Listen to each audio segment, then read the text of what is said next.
안녕하세요. 성남에 거주하고 있는 60대입니다. 젊은 나이에 남편을 여의고 아들 하나만을 바라보고 살았어요. 뭐 하나 물려줄 것도 없이 변변치 않은 살림으로 여자 혼자의 몸으로 키워내는 게 쉽진 않았지만 이 악물고 버텼습니다. 내가 쓰러지면 우리 아들이 쓰러지는 거나 다름없으니까요. 아들은 참 효심이 지극한 아이였어요. 그래도 엄마 혼자 몸으로 자기를 열심히 뒷바라지 해주는 걸 알았는지 참 모든 거에 대해 고마워하더라고요. 그렇게 안 해본 일 없이 아들에게 뒷바라지를 해줬습니다. 그리고 아들은 한국 최고의 의대 서울대 의대를 들어가서 당당히 의사 면허증을 취득했어요. 얼마나 눈물이 나던지 그때 아마 내 생에 제일 기쁘고 행복했던 날인 것 같아요. 그렇게 전 언제나 행복할 것 같았던 인생이 기다리고 있다고 생각했어요. 주변 사람들은 너나 할 것 없이 아들이 잘 되었다며 다 같이 기뻐해 주었고, 저 역시도 마찬가지로 이렇게 홀몸으로 키워낸 아들이 참 대견스러웠어요. 아들 또한 저에 대해 고마움을 아는지 저에게 늘 다정다감한 아들이었어요. 그야말로 행복했었죠. 고맙다.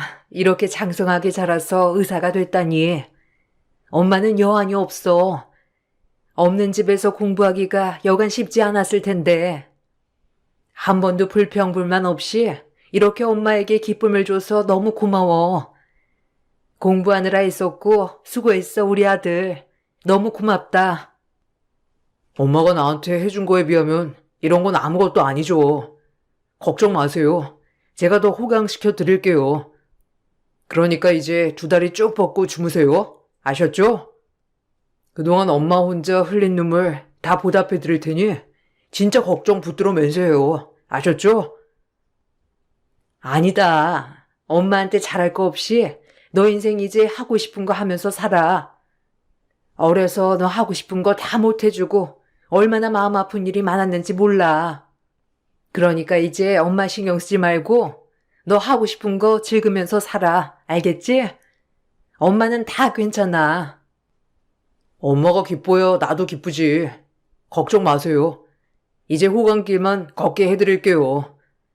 그러니까 건강하시기만 하시면 돼요. 아셨죠? 본인이 공부하기 힘들었을 텐데 저보고 뒷바라지를 해줘서 너무 고맙다며 그 자리에서 호강시켜드린다고 하는 아들을 보니 너무 마음이 벅차오르더라고요.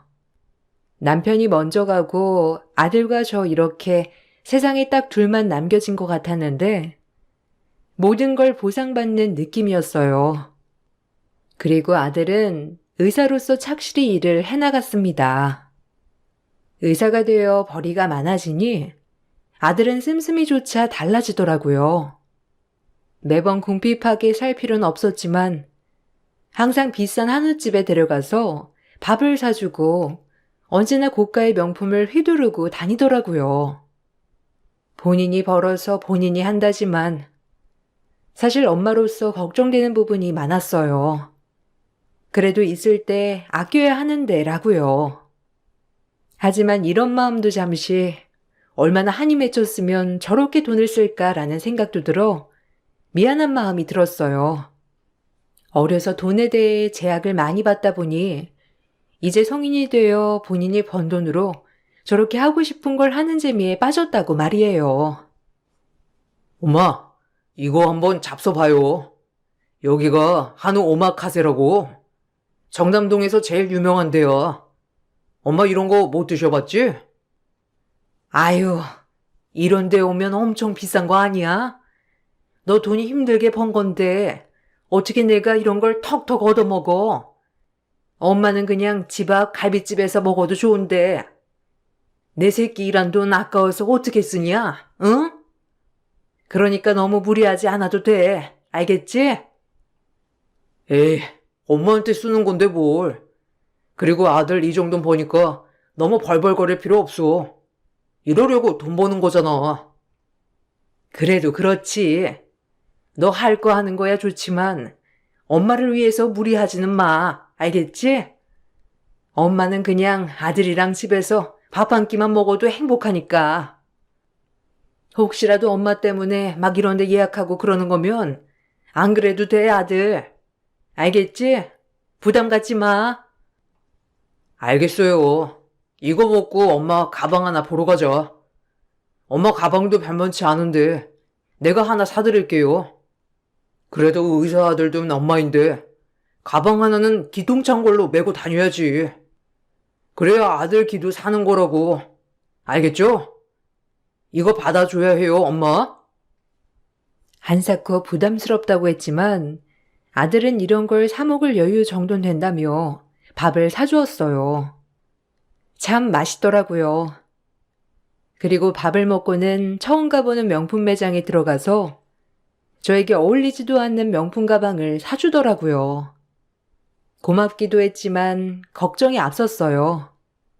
어려서부터 못 살았던 아들이 그래도 커서는 이렇게 한이 맺혀 하고 싶은 거 다 하고 사는구나 라고 생각만 했죠. 그런 모습을 보니 사실 걱정이 되기도 했지만 어렸을 때 못 살았던 트라우마가 된 것 같아 엄마로선 참 미안한 마음이 들었어요. 그리고 시간이 흘러 아들은 결혼을 하겠다며 예쁜 섹시한 명을 데리고 오더라고요. 일반 회사를 다니고 있는 평범한 여성이었어요. 첫눈에 마음에 들더라고요. 똑부러진 말투하며 총기 있는 눈빛, 우리 아들과 잘 어울리는 짝이라고 생각하고 마음의 문을 열었어요. 말씀 많이 들었습니다. 대승씨 이렇게 훌륭하게 키워주셔서 감사드려요. 혼자서 쉽지 않으셨을 텐데 너무 존경스러워요. 에이, 존경은 무슨. 같이 일하는 병원 아가씨라고. 그래도 이렇게 잘 어울리는 한쌍을 보니 너무 마음이 좋네. 우리 앞으로 잘 지내봐요. 나도 시어머니는 처음 돼보니까 서툴 수도 있어. 그러니까 서로서로 조율을 하면서 지내보자고요. 네, 어머님. 제가 더 잘해야죠. 대승씨랑 앞으로 마음 맞춰 어머님한테 잘 사는 모습 보여드리도록 할게요. 걱정 놓으세요. 아이고, 얼굴도 이쁜데 마음씨도 참 곱네. 고마워요. 그래도 우리 대승이가 이렇게 커서 예쁜 아가씨도 데리고 오고 하니까 엄마로서 참 보람되고 기분도 묘하고 그러네. 나도 딸처럼 생각할 테니까 아가씨도 엄마다 생각하고 편하게 대해줘요. 알겠죠? 아들이 데리고 온 며느리감은 참 똑부러지는 여성이었어요. 한눈에 마음에 들더라고요. 눈빛도 초롱초롱하고 성격도 밝고 싹싹하니 우리 며느리면 딱이겠다는 그런 느낌 말이죠. 그렇게 아들은 일사천리로 결혼을 준비해 나갔습니다. 혹여나 한부모 가정이라 사돈들 집에서 저희 아들을 안 좋게 보는 건 아닌가 했지만 다행히 며느리의 집도 저희 아들을 참 마음에 들어 하더라고요. 이렇게 엄마와 단둘이 사는데 의사까지 됐으니 아주 그 부분을 높게 산 것이죠. 하지만 결혼을 준비해 나가는 과정에서 아들이 빚이 있다는 걸 알게 됐어요. 너무 놀랐더라고요.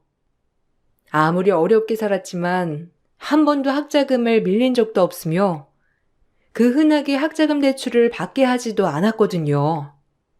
그저 제 몸 부서져라 아들에게 피해 끼치지 않으려고 뒷바라지를 해줬는데 결혼을 준비하는 과정에서 아들이 생활비 명목으로 여러 은행에서 대출을 받은 것을 알게 된 것이죠. 순간 머리가 띵하더라고요. 이 많은 돈을 뭐해서 쓸까 하면서 걱정도 되었고 의사벌이가 그래도 보통 월급보다 많은 걸로 알고 있는데 이렇게 사치스러웠나 하는 우려도 되었고요. 하지만 아들은 별 대수롭지 않게 여기며 신경 쓰지 말라고 하더라고요. 아니, 네가 대출이 뭐가 필요해서 대출을 받아? 너 벌이로 너 혼자 책임지기 충분하잖아, 응? 말 좀 해봐, 대승아. 아, 그냥 의사니까 이것저것 옷도 입어야 하고 후배들 밥도 사줘야 하고 뭐 등등 돈 들어갈 때가 많았어요.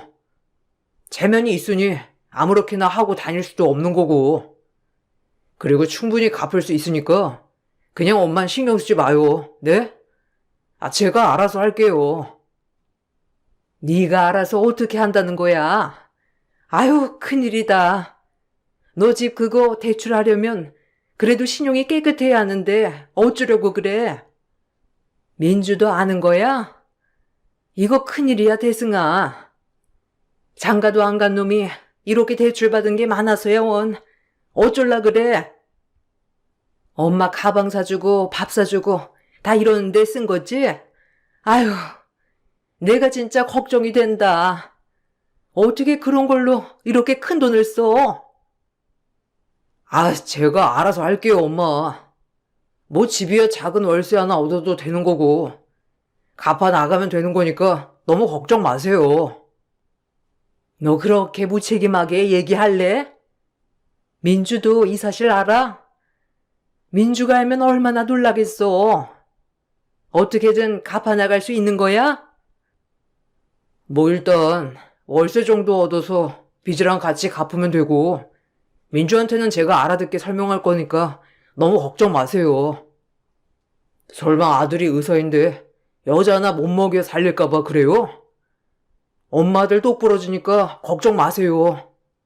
그냥 신경 안 쓰셔도 돼요. 아들의 안일한 태도에 크게 실망했습니다.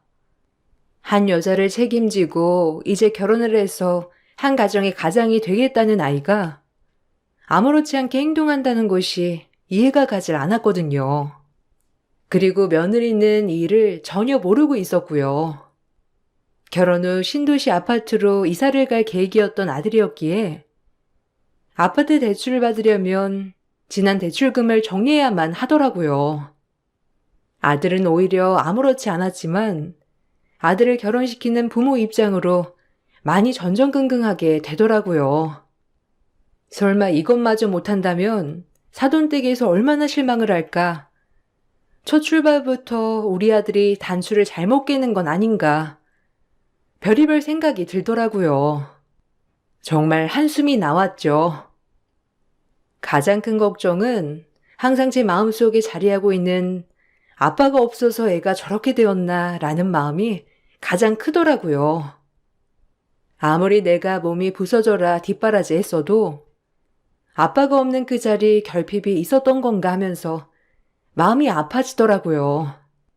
모든 게 다 제 탓인 것만 같고 말이죠. 그래서 전 결심했습니다. 그냥 아들의 빚을 정리해주기로 말이에요. 그래야 마음이 편할 것 같았거든요. 그래서 너 총 빚이 얼마야? 이제 결혼 준비는 해가는데 집마저 못 해간다고 하면 사돈댁이 얼마나 실망하겠어.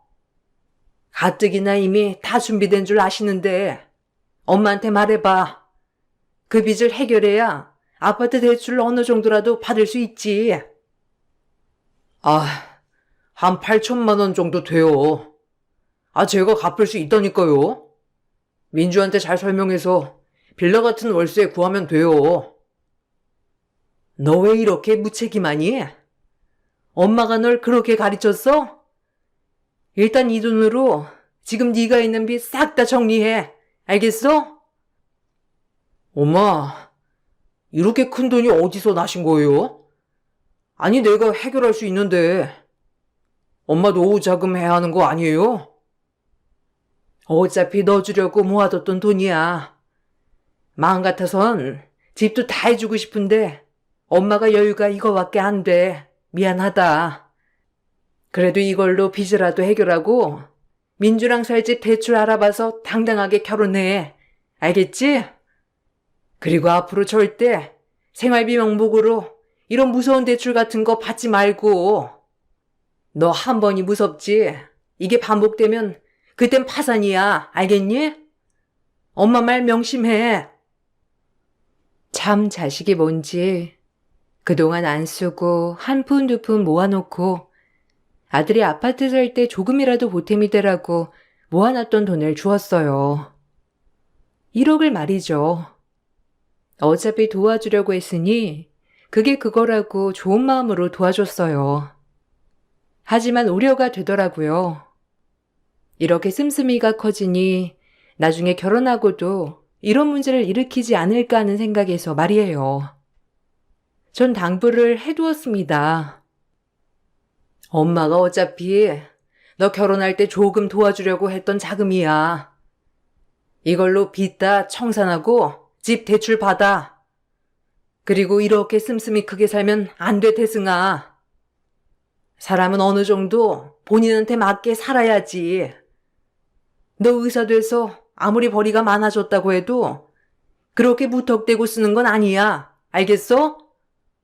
엄마가 간곡히 부탁할게. 이제 착실하게 돈도 모으고 대출금도 갚고, 알겠지?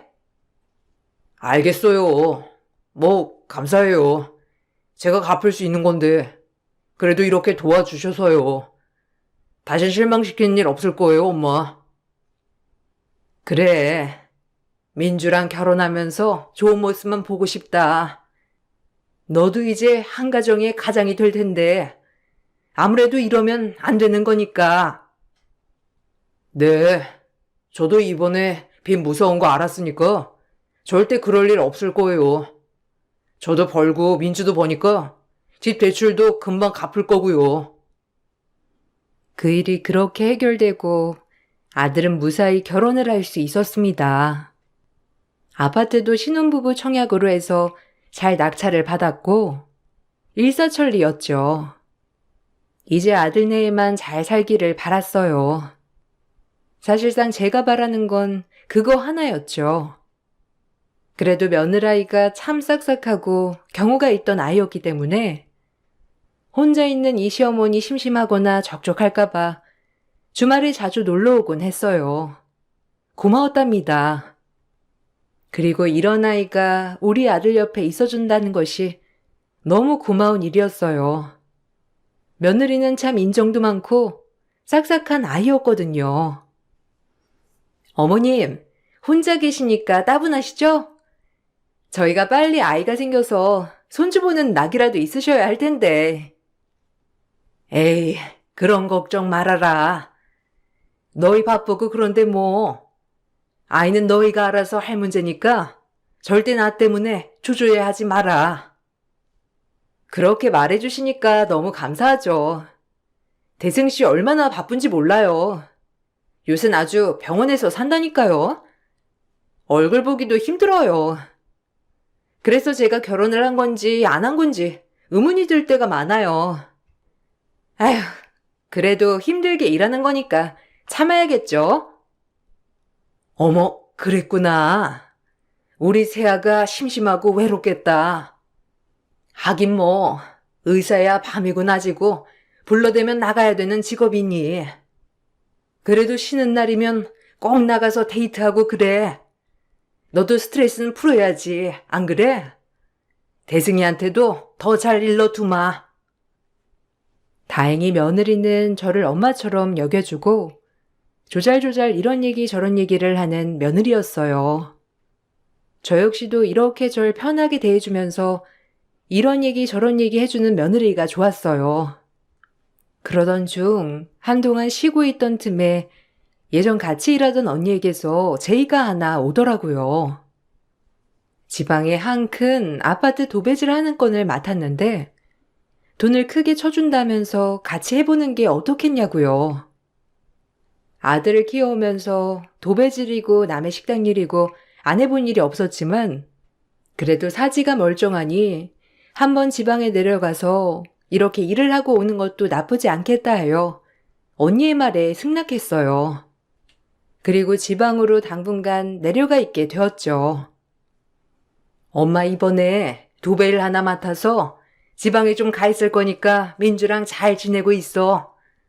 엄마 올라오면 연락하마. 에이 엄마, 도배 안 하면 안 돼요? 그거 얼마나 번다고. 고생하는 거 싫은데.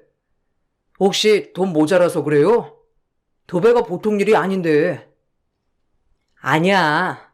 엄마 이렇게 지금 건강한데 한 푼이라도 벌어오면 좋지. 어쨌든 한동안 집에 없을 거니까 집에 들르지 말라고 얘기하는 거야. 오랜만에 도배할 생각에 뭐 엄마는 좋다. 옛 추억도 생각나고 같이 일했던 아줌마들도 만나고. 걱정 마, 아들.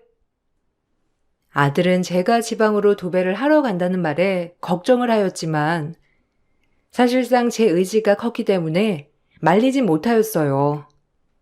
그렇게 몇 달을 지방에서 같이 일하시는 분들과 아파트 도배를 하게 되었어요.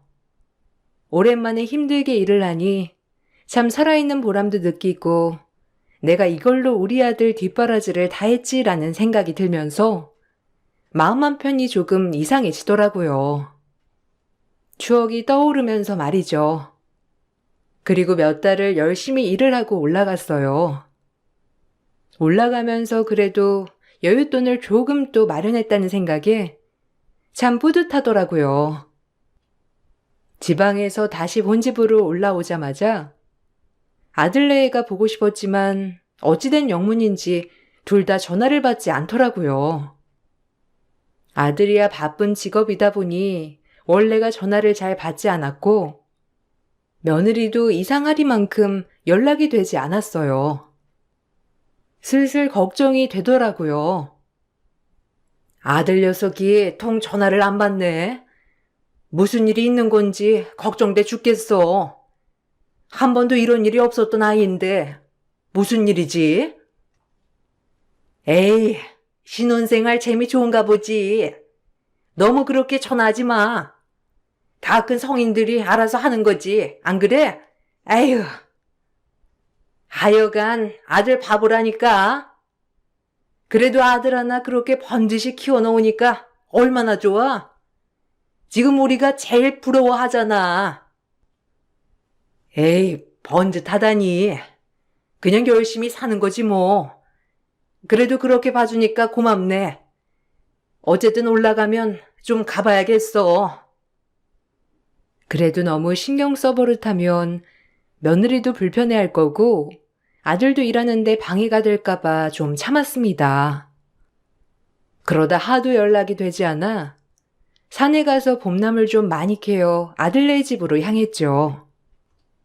이런 적이 한 번도 없어서 조금 불안한 마음이 들었거든요. 며느리가 봄나물을 참 많이 좋아하기도 했고요. 오랜만에 아들네를 볼 생각에 마음이 들뜨더라고요. 그렇게 그 집으로 향했죠. 봄나무를 캐서 아들네의 집으로 향했는데 벨소리를 듣고 인기척은 있으나 대답이 없더라고요. 걱정이 되었습니다. 단 한 번도 이런 일이 없던 터라 정말 집에 무슨 일이 있나 싶었거든요. 계속 인기척이 없자 전 결국 아들네 집 문을 열어보기로 했죠.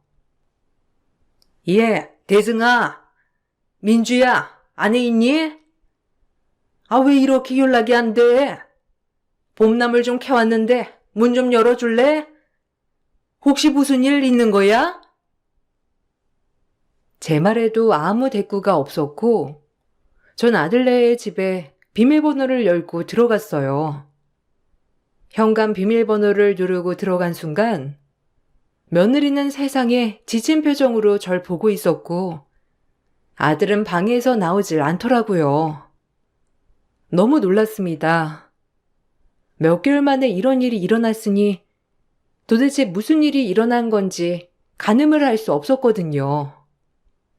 너무 놀라 아들 방에 들어가 보니 못 본 사이 건장했던 아들이 50kg 갈비씨로 변한 채 울부짖고 있더라고요. 그리고 그때 드는 생각이 며느리가 원망스럽더라고요. 다 나가란 말이야. 다 필요 없어. 망했어, 내 인생. 당신도 엄마도 그냥 제발 나 좀 내버려둬요. 네? 아니, 이게 어떻게 된 거야? 아니, 어미, 네가 어떻게 이래? 응? 대승이한테 무슨 일이 있었던 거냐고? 말 좀 해봐. 나가요, 나가. 다 필요 없어. 민주 너도 엄마도. 내 인생 이제 망했어. 망했다고. 이제 난 끝이야, 정말. 제가 이렇게 놀라서 며느리를 쳐다보고 물어보고 있는데 며느리는 피식거리며 비아냥거리더라고요. 전 그 모습을 보고 화를 참지 못했어요. 그리고 며느리의 뺨따기를 치려는데 며느리가 뱉은 딱 한마디, 정말 제 인생을 송두리째 부정당하는 것 같았죠. 어머님 아들, 모든 게 다 가짜예요, 가짜. 알아요? 의사도 가짜. 제가 속았다고요. 어머님이 지금 화낼 입장이 아니라고요. 제가 얼마나 기가 막히면 대꾸도 안 하겠어요. 지금 몇 달째 정신도 못 차리고 저러고만 있어요. 알아요? 분한 건 나라고요. 뭐라고? 그게 무슨 뜻이야? 속았다니? 아니 의사가 가짜라고? 네가 말해봐라, 어? 대승이 네가 말해보렴. 무슨 소리야? 말 그대로예요. 여태까지 서울대 의대며 의사이며 다 거짓말이었다고요. 주식이랑 코인으로 그동안 돈 벌어왔고 그게 안 될 때마다 대출받아가면서 생활했던 거고요. 생활비를 하도 안 줘서 캐대니까 결국 이 꼴이었어요. 그리고 어머니, 저희 집 넘어갔어요. 이 사람 대출비도 여태까지 못 내서 경매로 말이에요. 지금 울 사람이 누군데 본인이 다 잘못해놓고 먹지도 자지도 않고 새벽부터 지금까지 계속 주식만 들여다봐요. 알아요? 저 진짜 어쩌면 좋아요? 순간 며느리의 말에 머리가 새하얗게 질려오더라고요. 그리고 난생 처음으로 제 아들에게 뺨을 올려다 붙였습니다. 아들은 망연자실해 있다가 제가 뺨을 올려다 붙이니 놀란 눈치더라고요. 그리고 나서 전 아들의 인생을 무참히 짓밟았습니다. 단 한 번도 손찌검한 적 없이 키운 아들이었지만 내가 너무 오냐오냐해서 이런 일이 벌어진 것 같이 죄책감이 들더라고요. 없는 살림에 너 하나 보고 여태껏 살았어. 너 의사 되라고 한 번도 강요한 적 없다. 처음부터 그럼 다 거짓이라는 거니? 난 이제 사는 의미가 없다, 더 이상. 내 아들이 여태까지 모든 게 다 가짜였고 지금 허황된 꿈을 쫓으며 살아왔다는 거니? 주식이다, 코인이다. 참 엄마가 할 말이 없어. 내가 너를 이렇게 키웠어? 엄마는 못 살아 이제. 사는 의미가 없단 말이야. 죄송해요. 정말 호강시켜드리고 싶었는데 처음에 정말 작은 돈으로 자꾸 큰 돈을 벌다 보니까 의대고 다 소용이 없는 것 같았어요. 투자만 잘하면 이렇게 턱턱 큰 돈이 생기니 민주한테도 잘해주고 싶었고 엄마한테도 효도하고 싶었어요. 그런 핑계 대지 마. 편하게 돈 벌고 싶었던 거겠지. 넌 엄마를 기만했고 민주도 기만했어. 알아? 너 하나만을 바라보는 우리 두 사람을. 엄마 너 용서 못한다 절대로. 이제 내가 누굴 믿고 사니?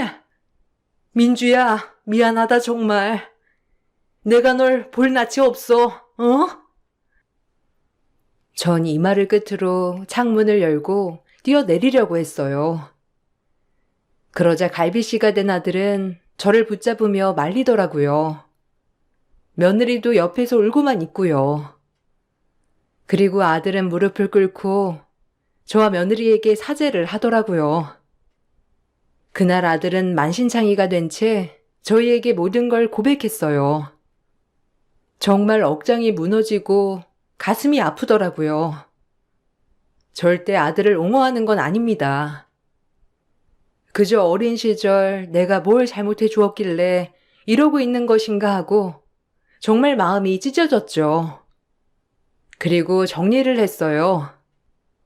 착하디 착한 며느리는 이걸 다 알고 있음에도 모든 걸 용서하고 같이 다시 시작해보고 싶다고 하더라고요. 받은 배신보다 하고 싶은 사랑이 크다고요. 그럼에도 아들이 정신 차리지 못할 시 며느리는 가차없이 떠날 거라고 엄포를 놓았어요. 사실 이걸 다 견뎌낼 힘도 전 없더라고요. 이 사람 원망스럽지만 이 사람이 의지만 있다면 한 번만 더 기회를 주고 싶어요, 어머니. 저도 제가 왜 이러는지. 민주 놔주고 다시 시작해. 그리고 공장 일이든 하루 벌어 하루 사는 거건 너 혼자 힘으로 이거 다 갚고, 알겠어? 엄마한테 의지하지 마라, 이제. 그때도 내가 돈을 해주는 게 아니었는데 그 돈으로 또 빚 갚고 주시겠지? 아, 정말 할 말이 없다. 죄송해요. 다시 시작해보려고 했는데 도저히 엄두가 안 나요, 엄마. 어쩌면 좋아요, 네? 무섭고 두려워요. 나약한 것. 너를 내가 그렇게 키웠어? 그래, 내 잘못이지 누굴 탓해? 내가 널 잘못 키운 내 잘못이야. 내가 살아서 뭐해? 어머님, 같이 힘으로 헤쳐나가고 싶어요. 처음에 너무 원망스럽고 화도 났지만 옆에서 도와주고 싶어요, 어머님.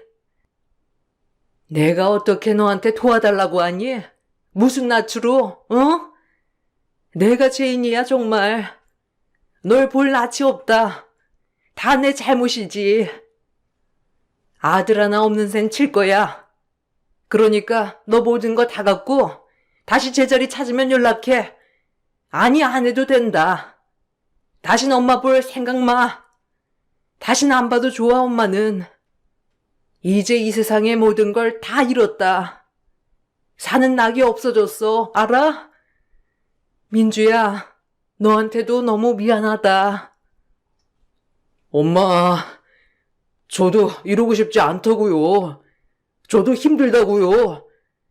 제가 혼자 잘 살려고 그런 거겠어요? 다 같이 잘 살자고 그런 거지. 정신 못 차렸어, 너. 피땀 흘려 돈을 벌 생각을 해야지. 그저 앉아서 그러고만 있었으니 엄만 너무 실망이야, 정말. 이 말을 끝으로 전 집을 나왔어요. 그리고 저희 집으로 향했죠. 정말 많이 울었습니다. 그리고 마음을 독하게 먹기로 했죠. 며느리에게 미안하지만 전 아들을 다신 보지 않으려 했습니다. 그리고 아들네 부부가 이혼을 하든지 말든지 정말 신경을 끄고 살았어요. 하루하루가 암흑 같았어요. 살아서 뭐하나 하는 마음이 컸거든요. 그리고 제 자신을 자책하는 한 해 한 해였어요. 그리고 얼마나 시간이 흘렀을까요? 그로부터 6년이 흘렀어요. 어느 날 초인종 벨이 울리더라고요. 인적이 드문 저희 집에 아들과 며느리 그리고 손주까지 방문을 했더라고요. 아주 신수가 환해진 채로요. 그리고 바로 현관에서 아들은 무릎을 꿇었고 저에게 싹싹 빌며 말하더라고요. 모든 걸 다시 시작했다고 말이에요. 그날 정말 뜨거운 눈물을 흘렸습니다. 감사하기도 했고요. 그리고 이렇게 새 식구 행복한 모습을 보고 있으니 저조차 응어리가 풀리더라고요. 다신 안 보겠다고 다짐을 했지만 이런 모습을 보니 제가 여태까지 아들네를 참 많이도 기다리고 있었구나 싶기도 하면서 마음이 사르르 녹더라고요. 엄마, 죄송해요. 민주 덕분에 다시 일어날 수 있었어요. 저희 이제 많이 자리 잡았고 여기 엄마 손자예요. 아, 죄송합니다. 어머님, 죄송해요.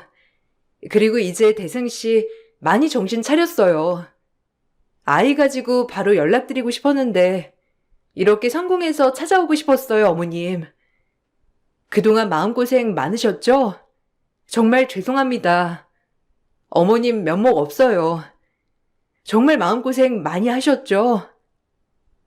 마음고생은 네가 더 많이 했지. 미안하다 내가 너 하나 도와주지 못하고. 너한테 제일 미안해. 연락도 못했다 그래서. 아들이야 안 보면 그만이지만 너한테 내가 체인이니 어떻게 연락을 하겠어, 안 그래? 정말 미안하다. 고생했어, 민주야. 고맙다. 참 착한 며느리는 아들 곁을 떠나지 않고 아들이 다시 제자리로 돌아갈 수 있도록 정말 많이 도와줬더라고요. 아들은 일용직부터 시작해서 모든 일을 하면서 빚을 갚아 나갔다고 했어요. 며느리 말로는 이것만이 엄마와 며느리에게 속지 않은 길이라며 아무것도 보지 않고 앞만 보고 달렸다고 해요. 그리고 지금은 음식 솜씨가 좋은 며느리와 함께 분식집을 운영한다고 해요. 다행히도 분식집이 너무 잘 되어서 아들과 며느리는 눈꼴 뜰 새 없이 바쁘다고 했죠. 참 6년 만에 이런저런 얘기를 들으니 마음이 북받쳐 오르면서도 기분이 좋더라고요.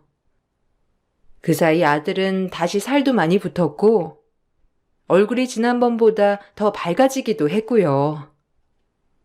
무엇보다 아들도 본인의 아들이 생기니 예전에 하던 주식이니 코인이니 다시 거들떠보지 않고 하루하루 피땀 흘리며 살아가고 있더라고요. 참 고마웠어요. 그리고 이제서야 모든 게 제자리를 찾은 것 같아 기분이 좋았습니다. 그리고 아들이 돈 봉투를 내밀더라고요.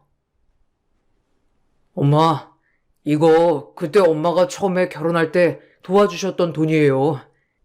제가 너무 철이 없었죠. 참 허황된 꿈만 쫓아 이렇게. 다신 그런 거 안 해요, 정말. 정신 차렸어요. 엄마랑 연락 안 하고 지내는 세월 동안 제가 그동안 무슨 짓을 했나 싶더라고요.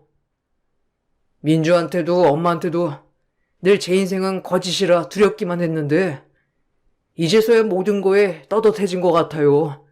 죄송해요, 엄마. 정신 차렸어? 아, 고맙다. 그러면 됐어.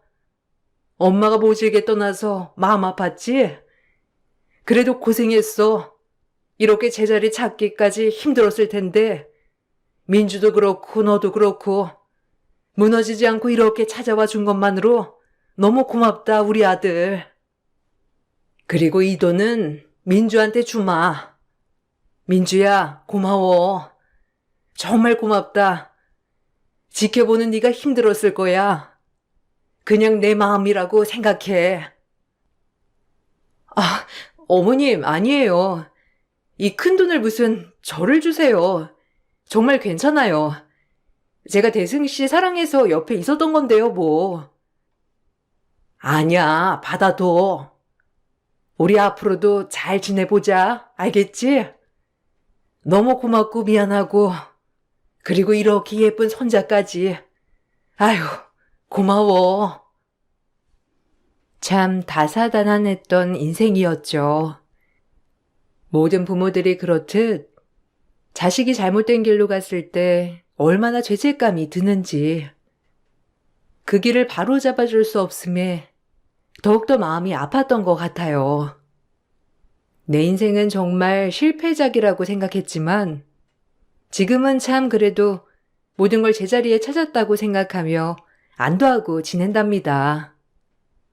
무슨 복이 있어서 이렇게 착하고 예쁜 며느리를 얻었을까 싶기도 하고 우리 나약한 아들 옆에서 정말 도와줘서 고맙기도 하고요.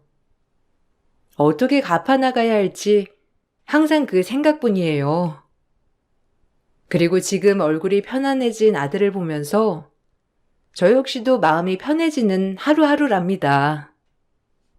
돌이켜보면 쉽지 않았던 내 인생, 우여곡절 끝에 이렇게 편안해졌으니 다행이다 싶기도 해요. 아들 때문에 살고 아들 때문에 웃고 아들 때문에 울었던 인생, 이젠 모든 것이 편안해졌으니 조금은 저를 위해 살아가 보려고 합니다. 아무 걱정 없이 말이죠. 이 글을 읽어주셔서 너무 감사드려요. 참 삶이 내 마음 같지 않을 때가 많지만 여러분들도 분명 좋은 일이 많이 생길 거예요. 그러니까 용기를 잃지 마시고 하루하루 희망찬 나날을 보내시길 바랄게요. 모든 사람들의 행복을 기원하며 제 글을 마칠게요. 감사합니다. 안녕하세요. 저는 결혼 7년차 30대 주부입니다. 귀여운 아이와 성실한 남편과 함께 오손도손 살고 있습니다. 저 역시 시금치에 시자도 싫을 정도로 시자라면 소름 끼칠 정도로 싫어했던 사람이었어요. 최근에 지인이 결혼을 하면서 시집살이에 스트레스를 받는다는 얘기를 듣고 나서 제 일이 생각이 나 이렇게 사연을 적어보게 되었습니다. 저는 원래 직장에 다니고 있었어요. 남편은 탄탄한 기업에 다니는 멋있는 직장인이었죠. 남편과는 어릴 적 초등학교 동창이었어요. 성인이 되어서 동창회에서 만나게 되었는데 어릴 적에는 저보다 키도 작고 조용한 아이였는데 성인이 되어 만나니 키도 저보다 훨씬 크고 성격도 주도적이고 쾌활하게 변했더라고요. 그런 남편에게 호감이 생기게 되었고 자연스럽게 연애를 시작하게 되었습니다. 남편과 2년 연애를 하고 나서 결혼을 다짐하게 되었는데 처음에는 시모의 반대가 정말 극심했어요. 저는 그때 당시 작은 소기업에 다니고 있었지만 남편은 저보다 연봉도 훨씬 많고 알아주는 안정적인 기업에 다니고 있었거든요.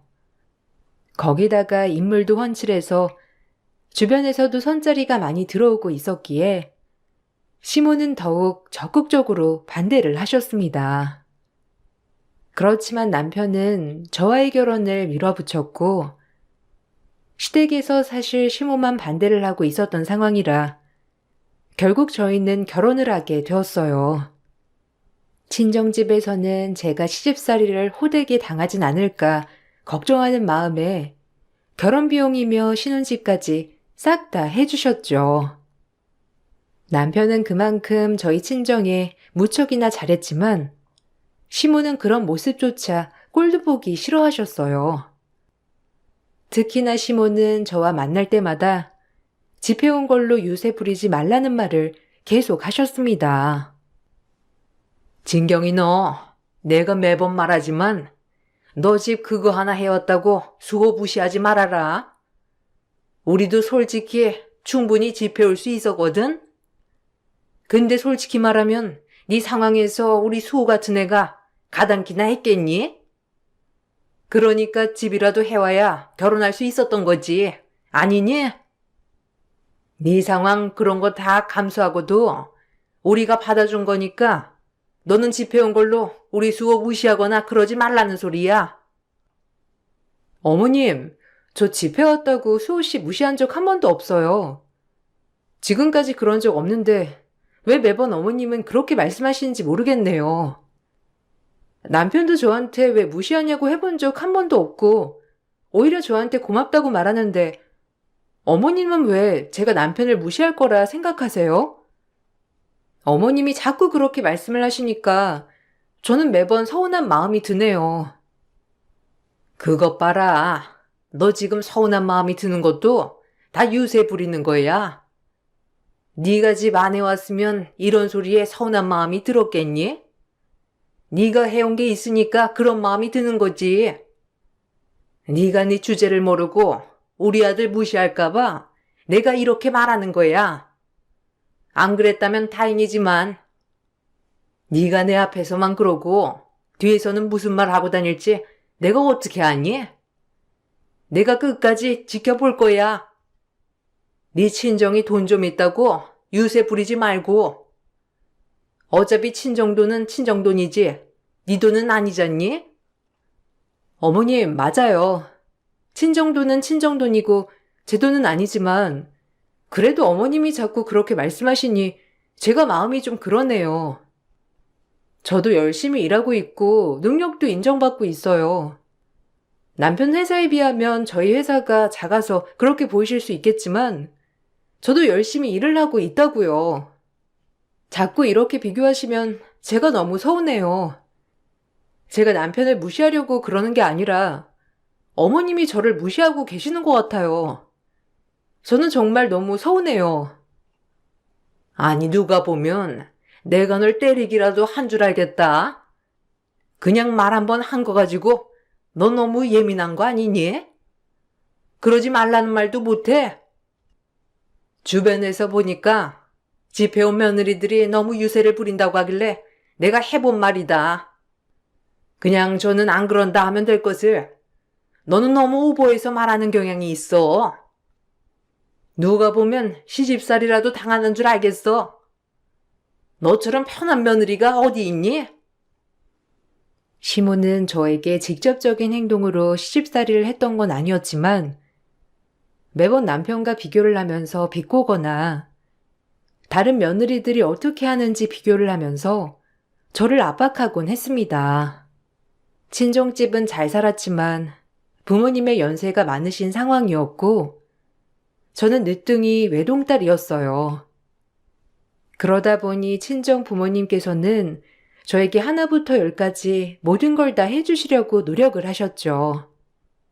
결혼을 하고 나서는 제 결혼 생활을 존중해 주신다면서 저희의 가정을 응원해 주시고 인정해 주셨지만 시모는 그러지 않으셨어요. 저에게 하나부터 열까지 모두 바라셨죠. 그러던 중 임신을 하게 되면서 다니던 회사를 휴직하게 되었어요. 회사에서 배려를 많이 해주셔서 임신 후반기부터는 쉴 수 있었는데 그렇게 되자마자 시모는 마치 저를 5분 대기조처럼 부르기 시작하셨죠. 나 여기 시내 자주 가는 옷가게에 와 있는데 여기까지 오려면 얼마나 걸리더라? 한 10분이면 되겠지? 10분 후에 여기 바로 와. 짐도 너무 많고 날도 더워가지고 내가 버스 타고 집으로 못 가겠어. 여기 와서 짐도 좀 옮겨주고 온 김에 집에 와서 네 남편 좋아하는 반찬들도 챙겨서 가지고 가고 재료는 다 준비해 놓았으니까 너랑 나랑 손질하면서 하나씩 만들자. 어머님, 저 지금 병원 진료 때문에 밖에 나와 있어요. 지금 기다리고 있는데 1시간은 더 기다려야 한다고 해서요. 오늘 정밀 검사도 해야 돼가지고 오래 걸릴 수도 있을 것 같아요.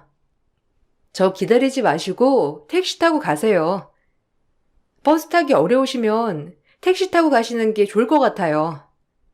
택시 아니면 제가 불러드릴까요?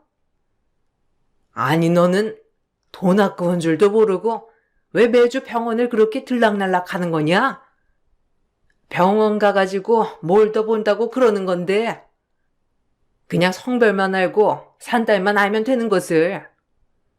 우리 아들이야 뭐 건강한데 알아서 건강한 핏줄 주지 않았겠어?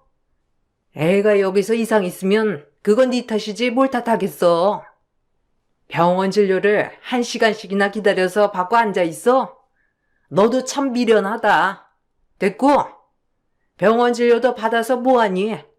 그냥 당장 여기로 와라. 밖에 있으니까 지금 출발하면 얼추 맞겠구나. 어머님, 제가 아임 이상 있을까봐 가는 게 아니라요. 병원 진료는 원래 주기적으로 봐야 하는 거고 저 조상기 있다고 했잖아요.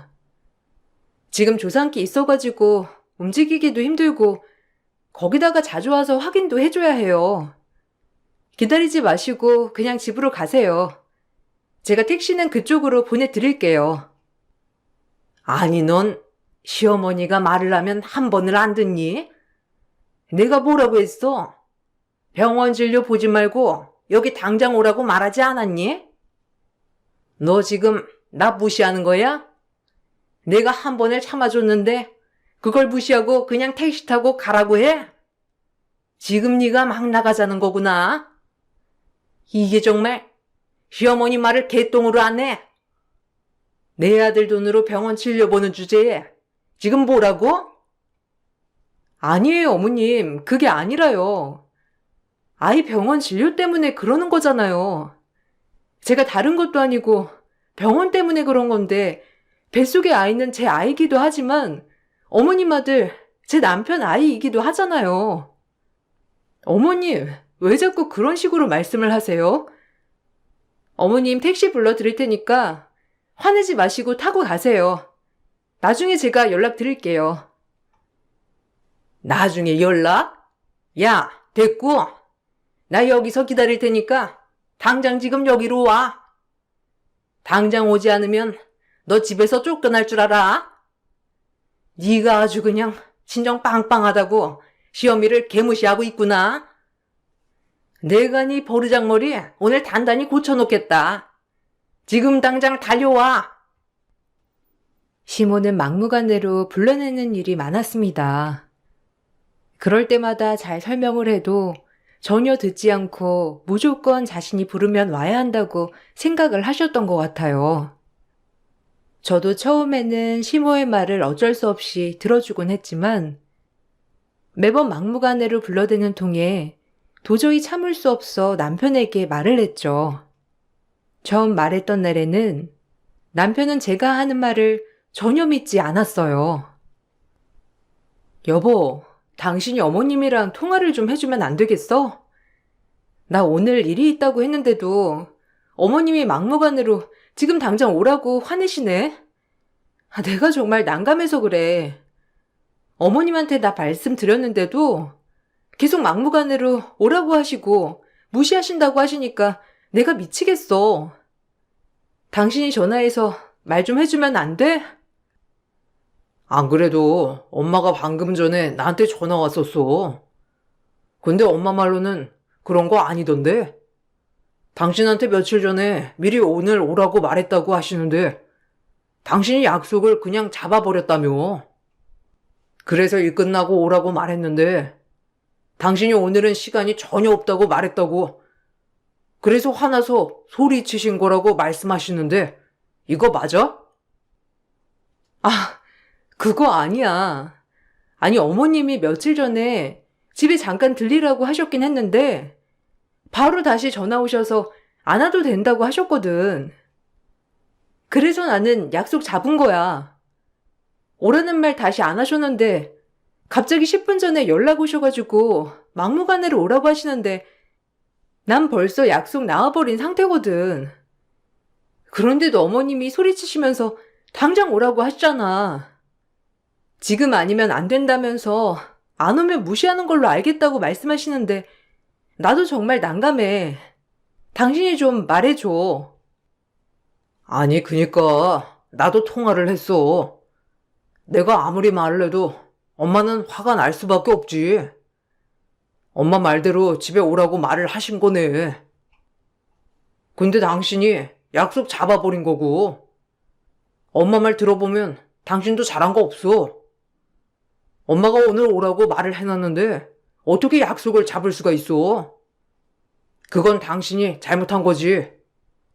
한번 체크를 했으면 이런 일 없었잖아. 내가 말해도 소용없으니까 당신이 오늘 어머님 만나 뵙고 오해 풀어드려. 그럼 내 약속은 아무것도 아닌 거야? 어머님이랑 약속을 한 적이 없다니까? 나한테 오라고는 하셨지만 그거 다 취소하셨다고. 당신은 왜 내 말은 안 듣고 어머님 말이 맞는다고 하는 건데? 내가 정말 거짓말하고 있다고 생각하는 거야? 나 거짓말 한 적 없어. 당신 진짜 내가 이렇게까지 말하는데 정말 너무하다. 처음 남편은 저의 말을 전혀 믿지 않았어요. 그도 그럴 것이 시모에게 남편은 너무나 귀한 아들이었고 나와 결혼하기 전까지는 이렇게 큰 트러블이 없었기 때문이었죠. 남편도 수더분하고 순둥순둥한 사람이었기 때문에 시모와의 트러블이 없었는데 결혼하면서 저와의 트러블이 크게 생기자 남편은 당황스러워하기도 했어요. 그렇지만 처음 남편은 저보단 시모의 말을 더 믿었고 그러다 보니 시모 때문에 남편과 다투는 날이 많아졌습니다. 저는 그런 남편에게 큰 서운함을 느끼게 되었죠.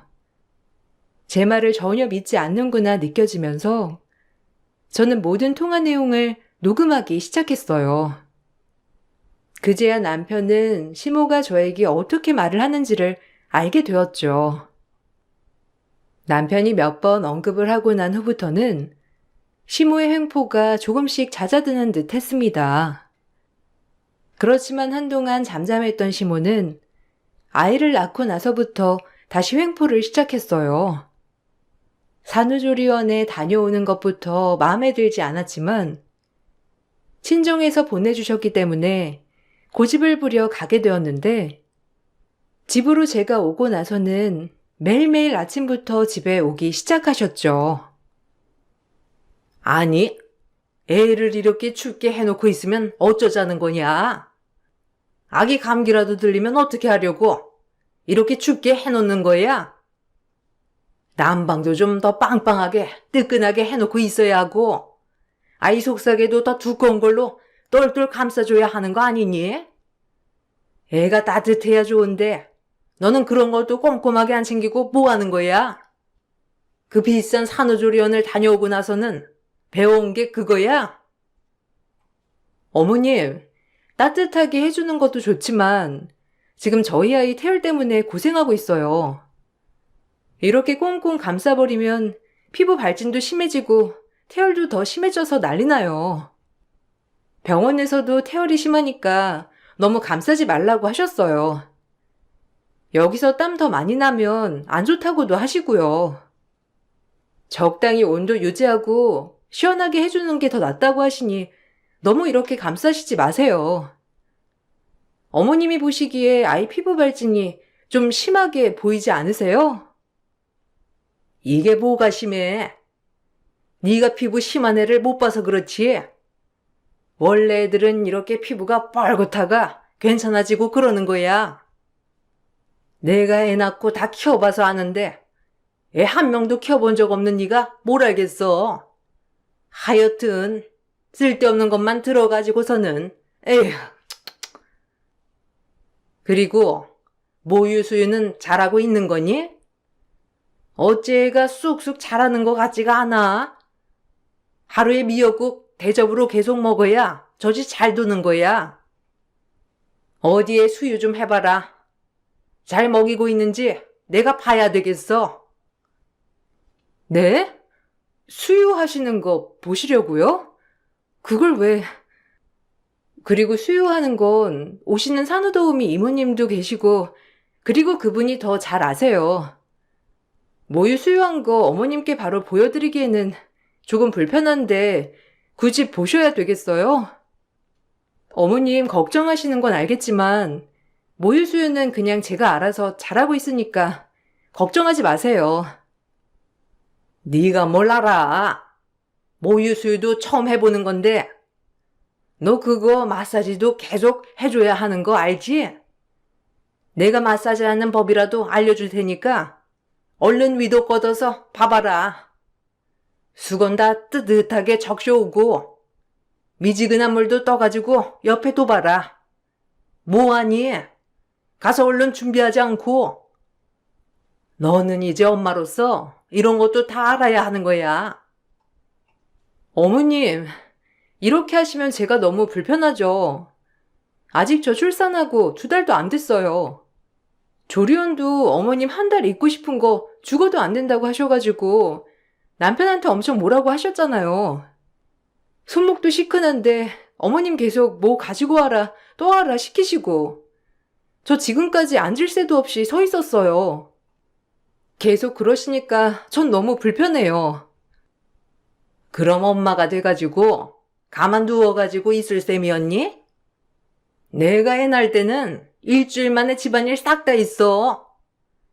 고작 애 하나 낳은 거 가지고 유나는 참나. 너는 그냥 내가 오는 게 싫었던 건 아니니? 그래서 이 핑계 저 핑계 대면서 오지 말라고 말하는 건 아니고?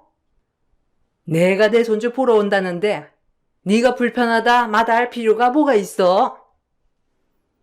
시모는 산후조리 중에도 저를 마치 시중 부리듯이 부렸어요.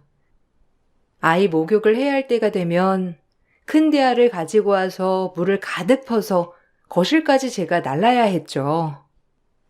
청기자기를 써야 한다며 고집을 부리셔서 무조건 청기저귀를 쓰게 하셨고 거기다가 바로바로 손빨래를 해야만 했어요.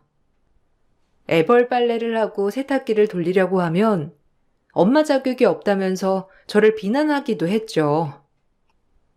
결국 저는 출산 한 달이 지나고 나서 바로 극심한 우울증에 걸리게 되었어요.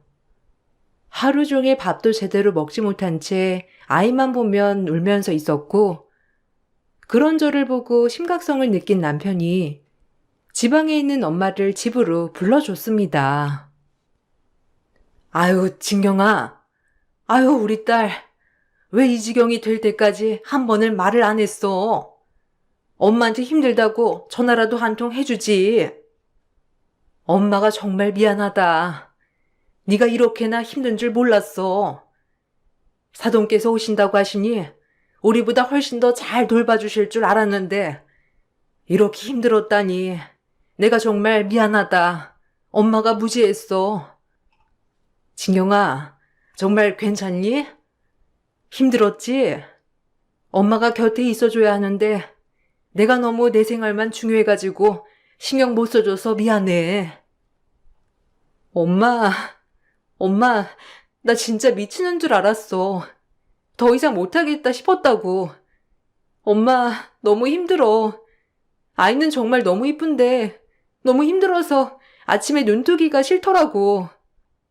초인종 소리만 들려도 나 심장이 벌렁벌렁 떨려서 못 살겠어. 당장 뛰쳐나가고 싶었는데 그러지 못했어. 엄마, 내가 엄마 자격이 없는 거야? 정말 엄마가 될 자격이 없어서 그런 소리나 하는 거야? 아니야. 우리 딸 얼마나 힘들었으면 그랬겠니? 엄마는 다 이해해. 엄마도 그랬어. 엄마도 힘들고 외롭고 미칠 것 같은데 나중에 시간 지나니까 좀 괜찮아지더구나. 진경아, 엄마가 진경이 다 괜찮아질 때까지 곁에서 도와줄게. 알았지? 엄마, 나 여기 말고 엄마 집에 가면 안 돼? 여기 있다가는 나 미칠지도 모르겠어. 다른 거 다 놓고 집으로 가고 싶은데 한 달만이라도, 아니 일주일만이라도 걱정 없이 푹 쉬고 싶어서 그래. 우리 집에 가서 쉬면 나 진짜 괜찮아질 것 같아. 남편한테도 말했어.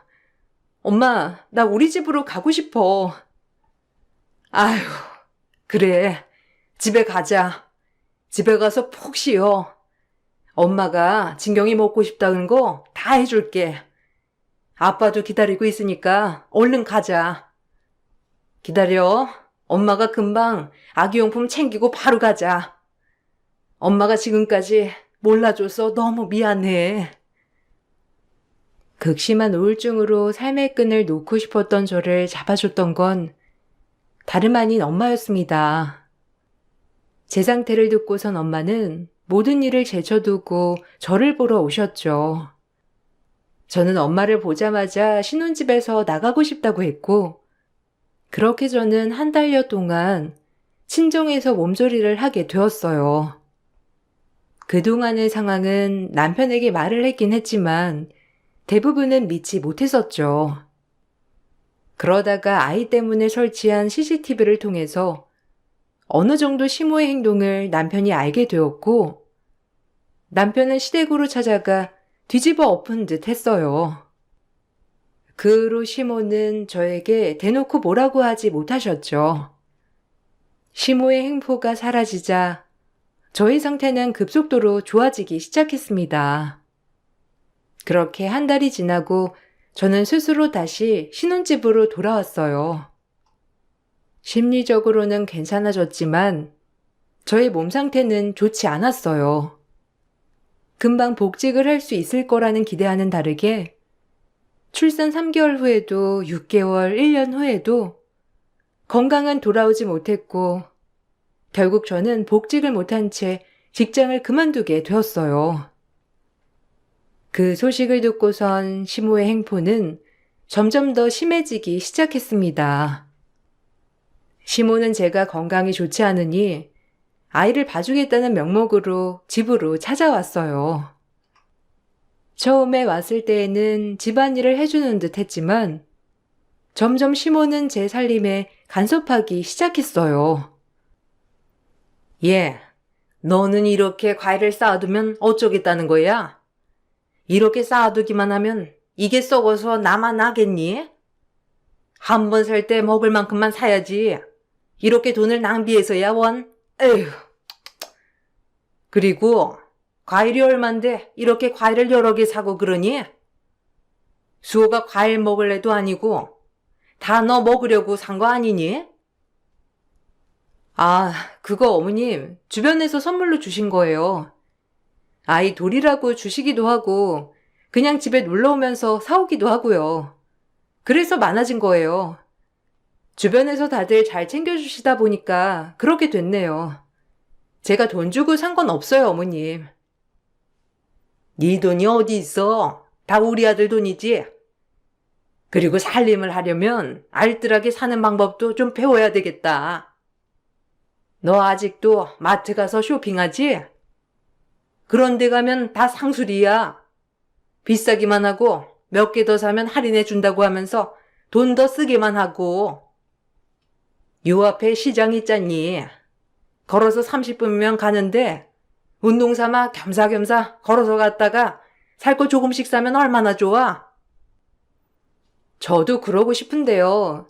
제가 아직 오래 걸어 다니기에는 무리라서 다음에 좀 더 발목 괜찮아지면 가볼게요. 저번에 안 그래도 남편이랑 시장 한번 가봤는데 요즘은 많이 저렴한 것도 아니더라고요. 필요한 것도 많이 없어가지고 그냥 저희는 마트 가서 사는 게 편해서요. 시장이 저렴하면 저희도 시장 가서 사고 그래요, 어머님. 너 알다시피 수호 결혼 전에는 월급 싹 다 내가 관리를 했었는데 수호 결혼 때 봤었지? 그 정도면 수호랑 같은 나이의 애들에 비하면 많이 모은 거다. 그렇게 관리를 해야 하는 거야. 너는 일도 안 하고 솔직히 수호가 먹여 살리고 있지 않니? 이렇게 대충대충 살림하면 거덜나는 거야. 시모는 집안 물품이 하나라도 못 보던 게 보이는 날이면 돈을 허투루 쓴다면서 잔소리를 심하게 하셨어요. 집안 물품뿐만 아니라 아이 용품이나 개인적인 물품도 새 제품이 보이면 잔소리를 하셨죠. 심지어 변기물을 자주 내리지 말고 소변은 여러 번 보고 내리라고 말도 하셨어요. 그러던 중 잠깐 아이 예방접종을 하러 다녀오던 사이 시모는 집에서 저를 기다리고 계셨어요. 저는 너무나 당황스러웠는데 시모는 제 손에 든 아메리카노를 보고서는 경기를 하면서 화를 내셨습니다. 이거 뭐야? 너 내 아들이 버는 돈 이렇게 쓰는 거야? 아주 그냥 매일 카페 가서 커피 마시고 하는 여자가 바로 너였구나. 네가 이런 걸 왜 먹니? 밖에서 고생하는 건 내 아들인데 너는 집에 앉아서 시간 보내니까 커피가 절로 생각나디? 내가 와보길 잘했지. 역시 이렇게 돈을 펑펑 쓰고 있는 줄 알았다. 네? 어머님, 언제 와 계셨어요? 이거 커피요. 요 앞에서 사고 온 거예요. 얼마 안 해요. 오랜만에 커피 마시고 싶어서 마신 건데. 이것 때문에 그러시는 거예요? 제가 매일 마시는 것도 아니고 정말 오랜만에 마신 거예요. 어머님, 저 모유수유도 끝난 지 얼마 안 된 거 아시잖아요. 내가 어떻게 아냐? 매일 마셨는지 아닌지. 그리고 매일 안 마셨다고 하더라도 이런 건 아예 안 마셔야 하는 거 아니냐? 네가 뭘 한다고 밖에서 돈을 쓰고 다녀? 네가 쓰고 다니는 돈 다 내 아들이 힘들게 번 돈 아니냐? 네가 뭔데 우리 아들 돈을 쓰고 다니냐고? 집에서 똑바로 살림을 하라고 앉혀뒀건만 쓸데없이 돈이나 쓰고 다니고 어머님, 해도 너무하시네요. 제가 수십만 원을 쓴 것도 아니고, 만 원도 아니고, 몇천 원 커피 한 잔 사 먹은 거예요. 어머님, 이번 주에 제가 저를 위해서 쓴 돈 고작 이 아메리카노 한 잔뿐이에요. 집 밖에 나가본 적도 없고, 밥도 매일매일 직접 다 해먹고 있잖아요. 그 중에서 커피 이거 딱 한 잔 사 먹었던 것 뿐인데, 이렇게까지 화를 내셔야 되겠어요? 그렇게 1,000원, 2,000원 쓰던 게 뭐해서 몇천만 원이 되는 거다. 살림을 하는 애가 아낄 생각만 하고 살아야지. 고작 커피 한 잔이라고 생각하는 게 말이나 되냐? 네가 번 돈도 아니면서 그렇게 아무렇지 않게 쓴다는 게 말이나 되는 소리냐고? 시모는 이렇게 깜짝 방문을 해 혹시라도 제가 남편의 돈을 펑펑 쓰고 있는 건 아닌지 감시를 하는 듯 했습니다. 시모로 인한 스트레스가 다시 극심해져 갈 때쯤 어느 날 엄마가 저와 남편을 위해서 반찬을 싸들고 집으로 오시던 도중에 사고가 나서 골절상으로 전치 6주의 진단을 받게 되셨습니다. 너무나 놀랐던 저와 남편은 아이를 시모에게 맡기고 바로 병원으로 가게 되었죠. 남편은 그동안 엄마가 해주신 것이 너무 고마워 병원비 전부를 계산했어요. 그렇게 엄마는 병원에서 치료를 받게 되셨죠. 그런데 몇 주 지나지 않아 엄마에게 뜻밖의 전화가 왔어요. 바로 2주가 되기도 전에 퇴실을 하게 되었다는 연락이었죠. 갑자기 무슨 일인가 해서 봤더니 퇴실을 시킨 사람은 바로 시모였어요. 저와 남편은 너무나 황당해 시모에게 따져 물었습니다. 엄마가 진짜 장모님 퇴원시켰어? 엄마가 왜? 장모님 6주 치료 받아야 한다고 내가 말했잖아. 왜 퇴원시킨 거야? 장모님 지금 집에 가셔도 혼자서 뭐 하시지도 못하고 거동도 불편하신데 어쩌자고 퇴원을 시킨 거야? 엄마 진짜 제정신이야? 왜 자꾸 이러는 거야? 아들, 이제 괜찮아. 내가 가보니까 네 장모 많이 아픈 거 아니더라. 원래 처음엔 놀라서 이곳저곳 아픈 것 같지만 시간 지나면 다 괜찮아. 그리고 네 장모는 돌아다니는 사람이라서 거기 병실에 가만히 누워있는 게 더 곤욕이라니까. 아프고 답답해도 돌아다녀야 하는 사람이야. 어머님, 그런 게 어디 있어요? 어머니 진짜 왜 그러세요? 저희 엄마 지금 많이 안 좋으세요. 계속 치료도 받아야 하고요.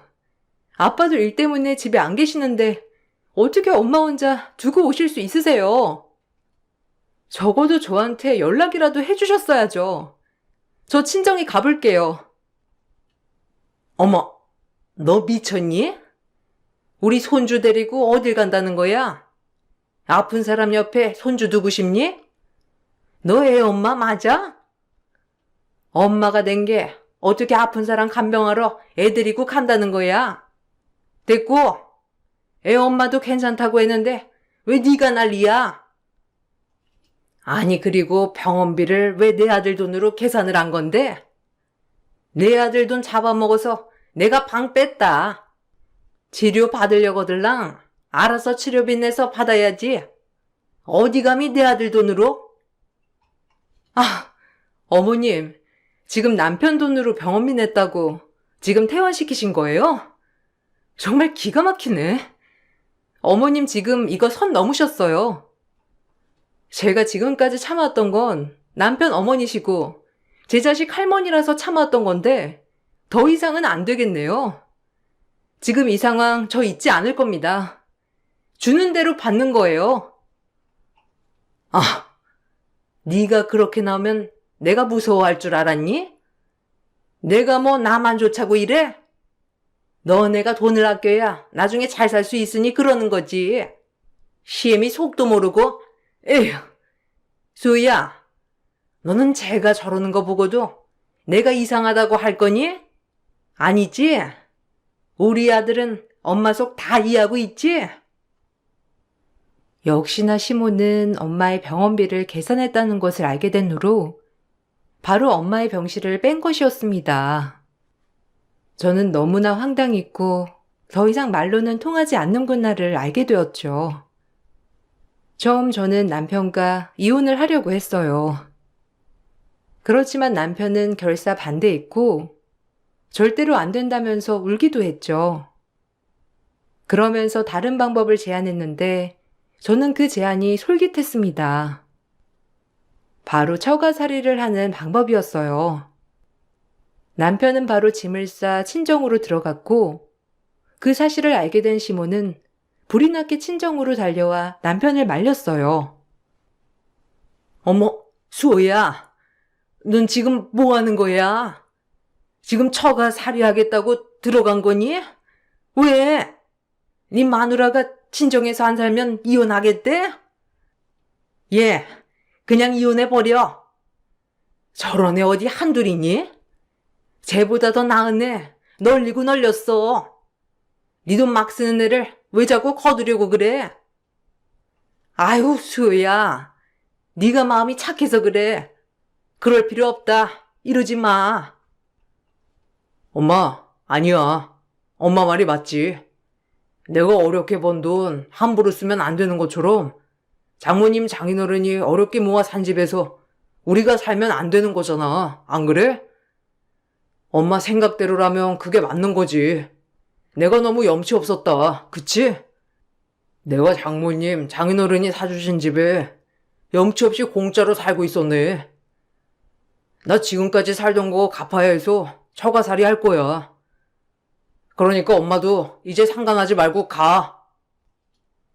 아니, 그게 무슨 소리야. 그 집 너희 신혼집으로 해준 거잖아. 그런데 무슨 염치 없이 살았다고 그래. 네 장모가 그러디? 너네 그럴 거면 그 집에서 나가라고 그랬니? 아니, 무슨 집도 절도 없는 애들한테 그렇게 모질게 그래. 지금 나가면 어디서 살라고? 안 되겠다. 네 장모 나오라고 그래. 아니, 장모님은 그런 말씀 하신 적 없어. 오히려 우리만 잘 살면 된다면서 필요한 거 다 해주시고 우리 위해서 주셨어. 근데 엄마 뭐야? 내가 번 돈 와이프도 가족인데 1,000원도 못 쓰게 감시하고 그랬잖아.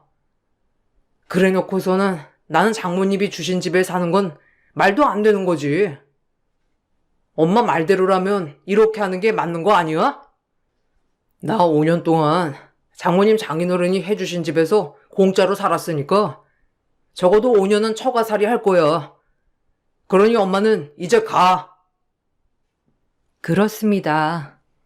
남편은 시모와 연을 끊는 것만으로 자신에게 전달되는 스트레스가 완전히 끊길 것이라 생각하지 않았어요. 그래서 다른 방법을 강구하기 시작했죠.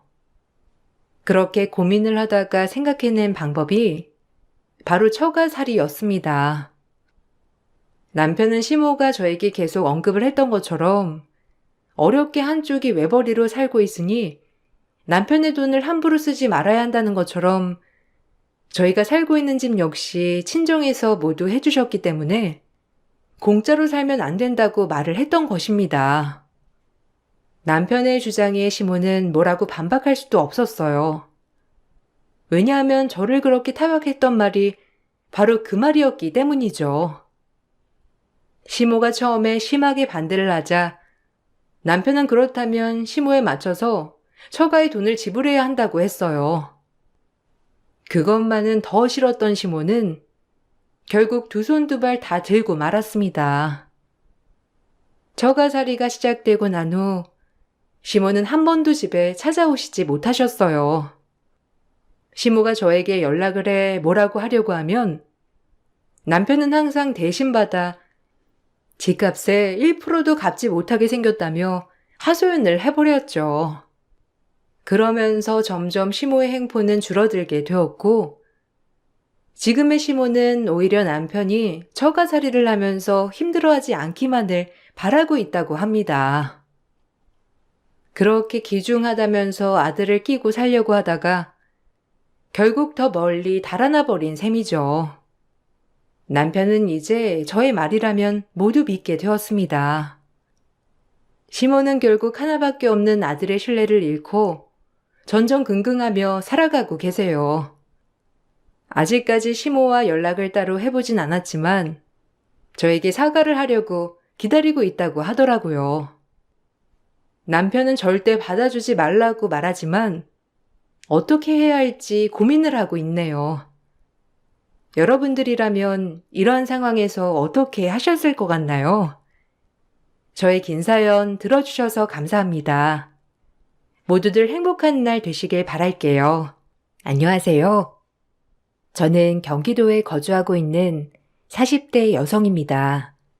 짧다면 짧고 경험이 많으면 많은 나이이죠.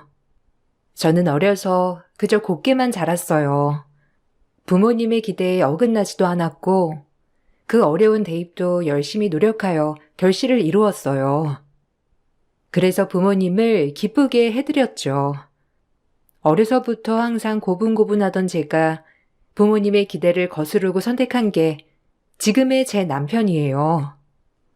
저희 집과 달리 남편네 집은 늘 생계를 걱정해야 하는 그런 수준이었어요.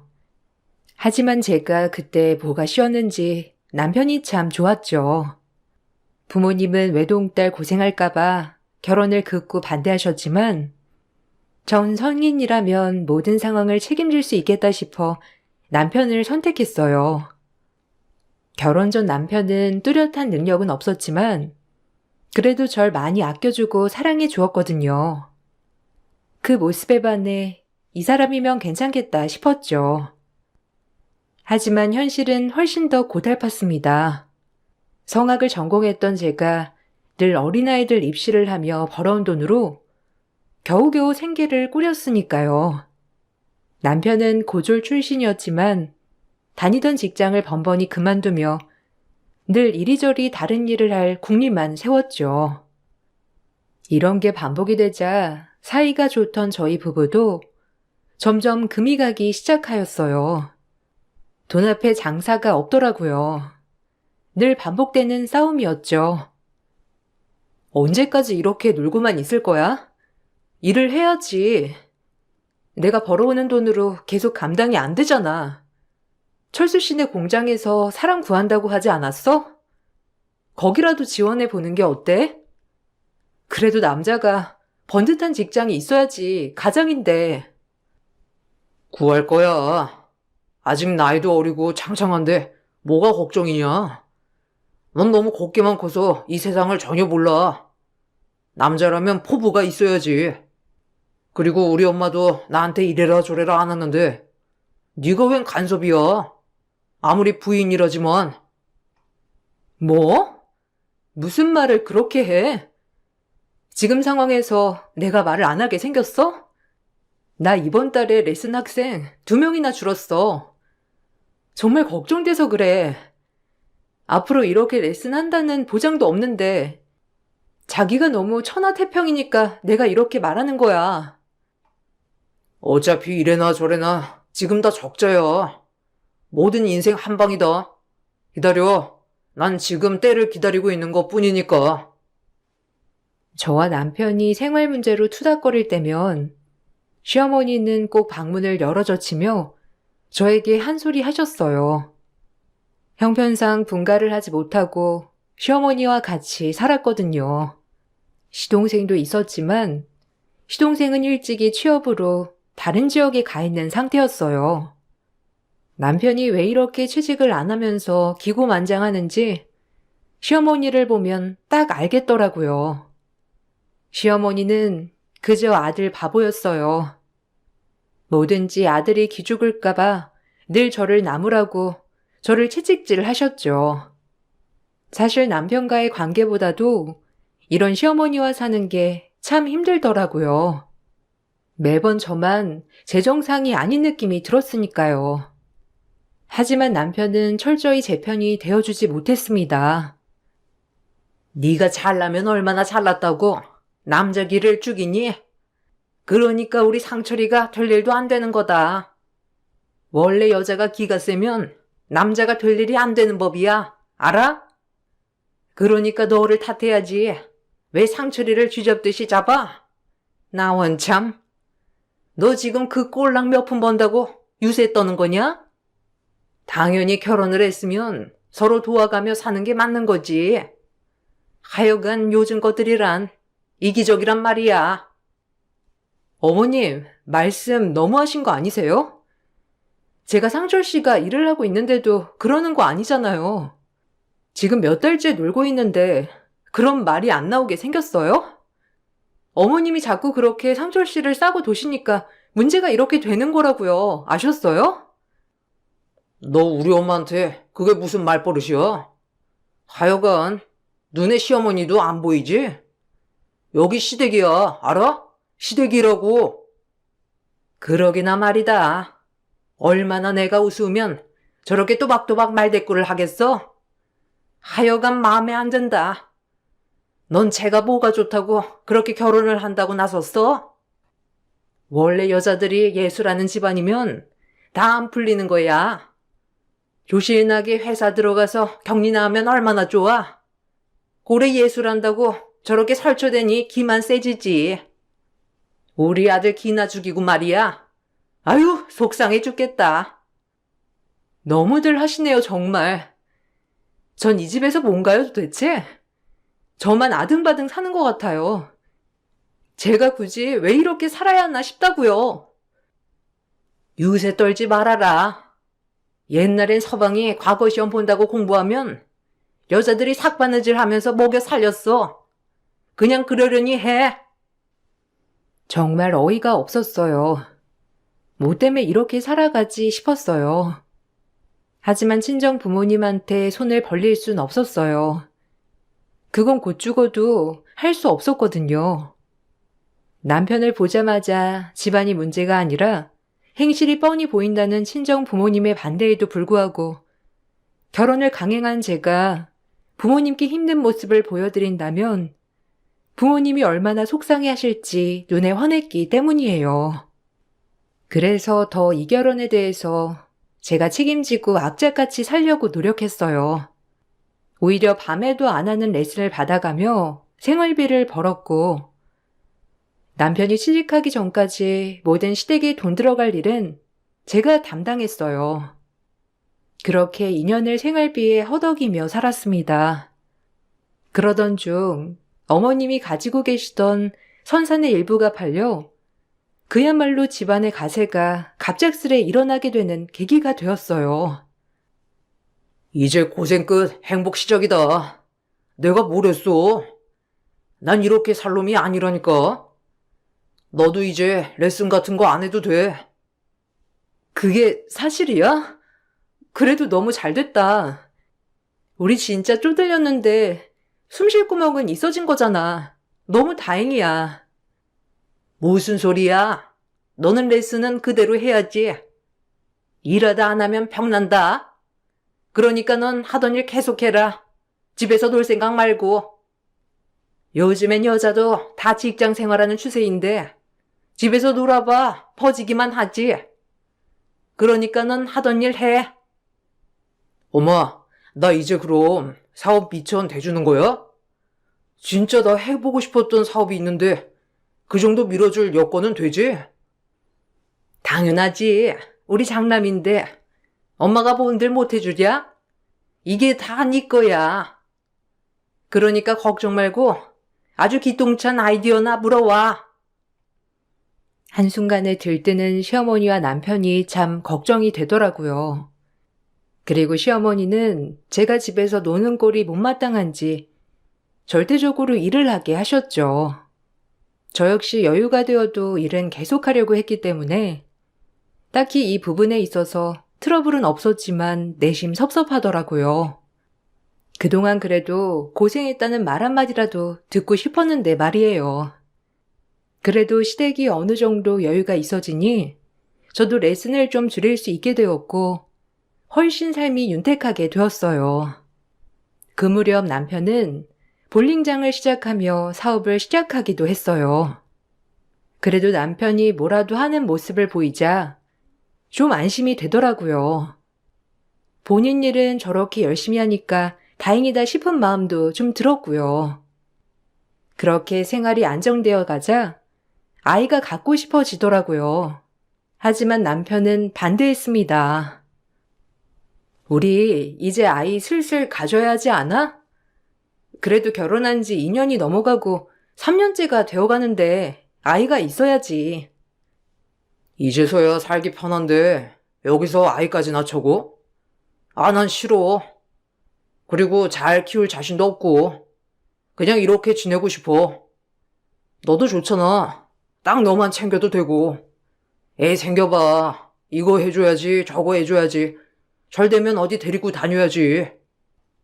가뜩이나 이제 사업 시작해서 바쁜데 내가 가정을 잘 책임질 수 있겠어?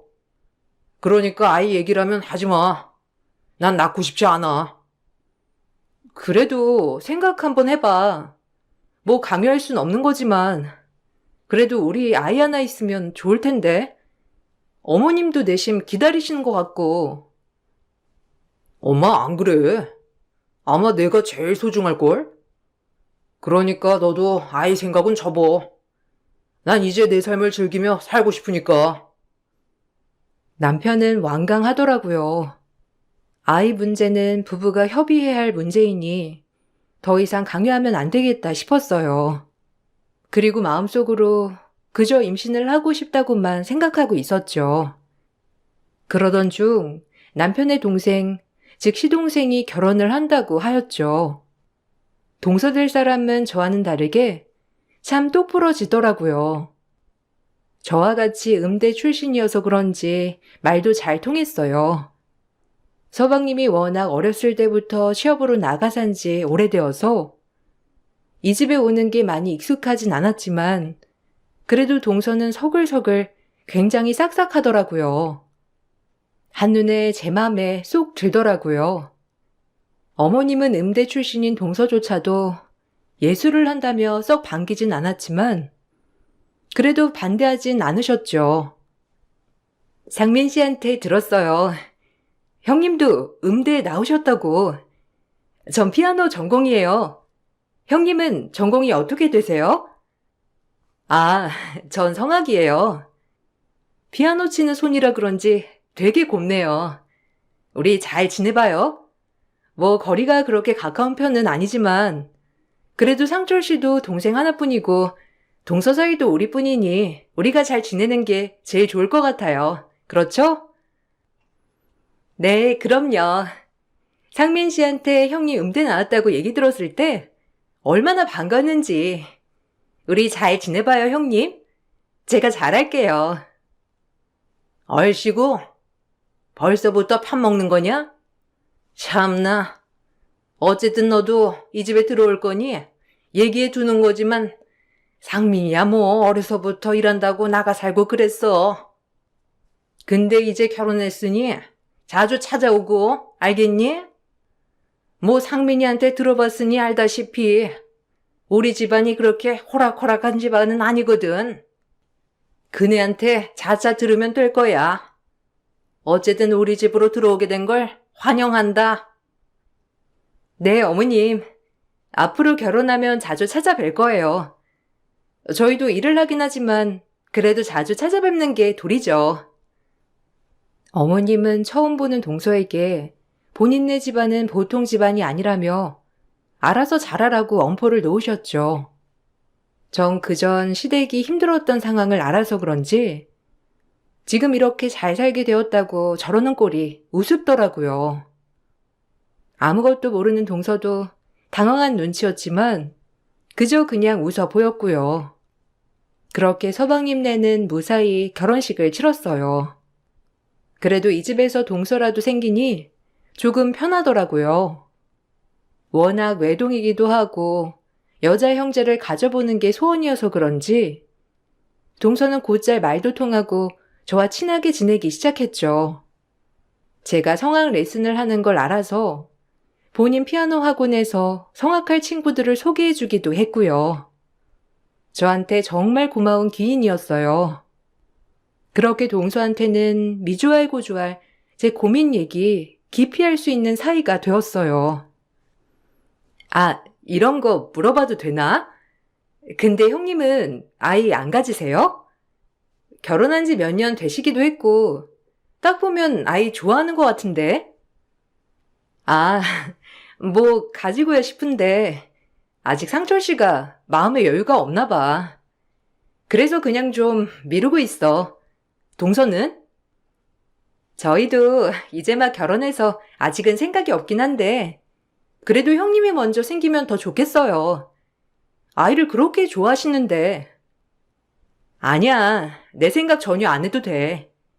동서는 아이 갖고 싶으면 먼저 가져. 내가 우리 조카 태어나면 예뻐해 줄 테니까. 동서는 웃어 보였지만 제 걱정을 하는 눈빛이었죠. 아무래도 종종 동선의 피아노 학원에 가면 제가 아이들을 많이 예뻐하였기에 동서도 제가 빨리 아이를 가졌으면 좋겠다고 생각하는 것 같았어요. 그렇게 친한 친구이자 동생이 생겼다고 좋아했었죠. 그 무렵 저에게도 깊은 고민이 생겼답니다. 남편이 볼링장을 하면서 너무 바빠지기 시작했고, 그러면서 저희 부부가 이야기할 시간조차 없이 늘 남편은 밖으로 나돌기 시작하더라고요. 사업하니까 그럴 수 있지라고 넘겼던 모든 부분들에 의심이 생기면서 균열이 시작되고 있었죠. 밤늦게 들어오는 것은 물론이며 핸드폰에 걸어놓은 잠금화면, 그리고 새벽에 나가서 몰래 받는 전화, 하나하나 의심스러웠어요. 전 남편을 떠보기로 하였고, 남편은 제가 떠보자 저를 보며 길길이 날뛰더라고요. 당신 요새 뭐하고 다니는 거야? 통 늦게 들어오고 전화도 잘 안 받고 매번 누구랑 그렇게 통화를 하는지 수상하네? 사업하면 다 그렇지. 사업가 아내가 어디 쉬운 줄 알아? 그럼 넌 사모님이 거저되려고 했니? 남자가 다 그렇지 뭐.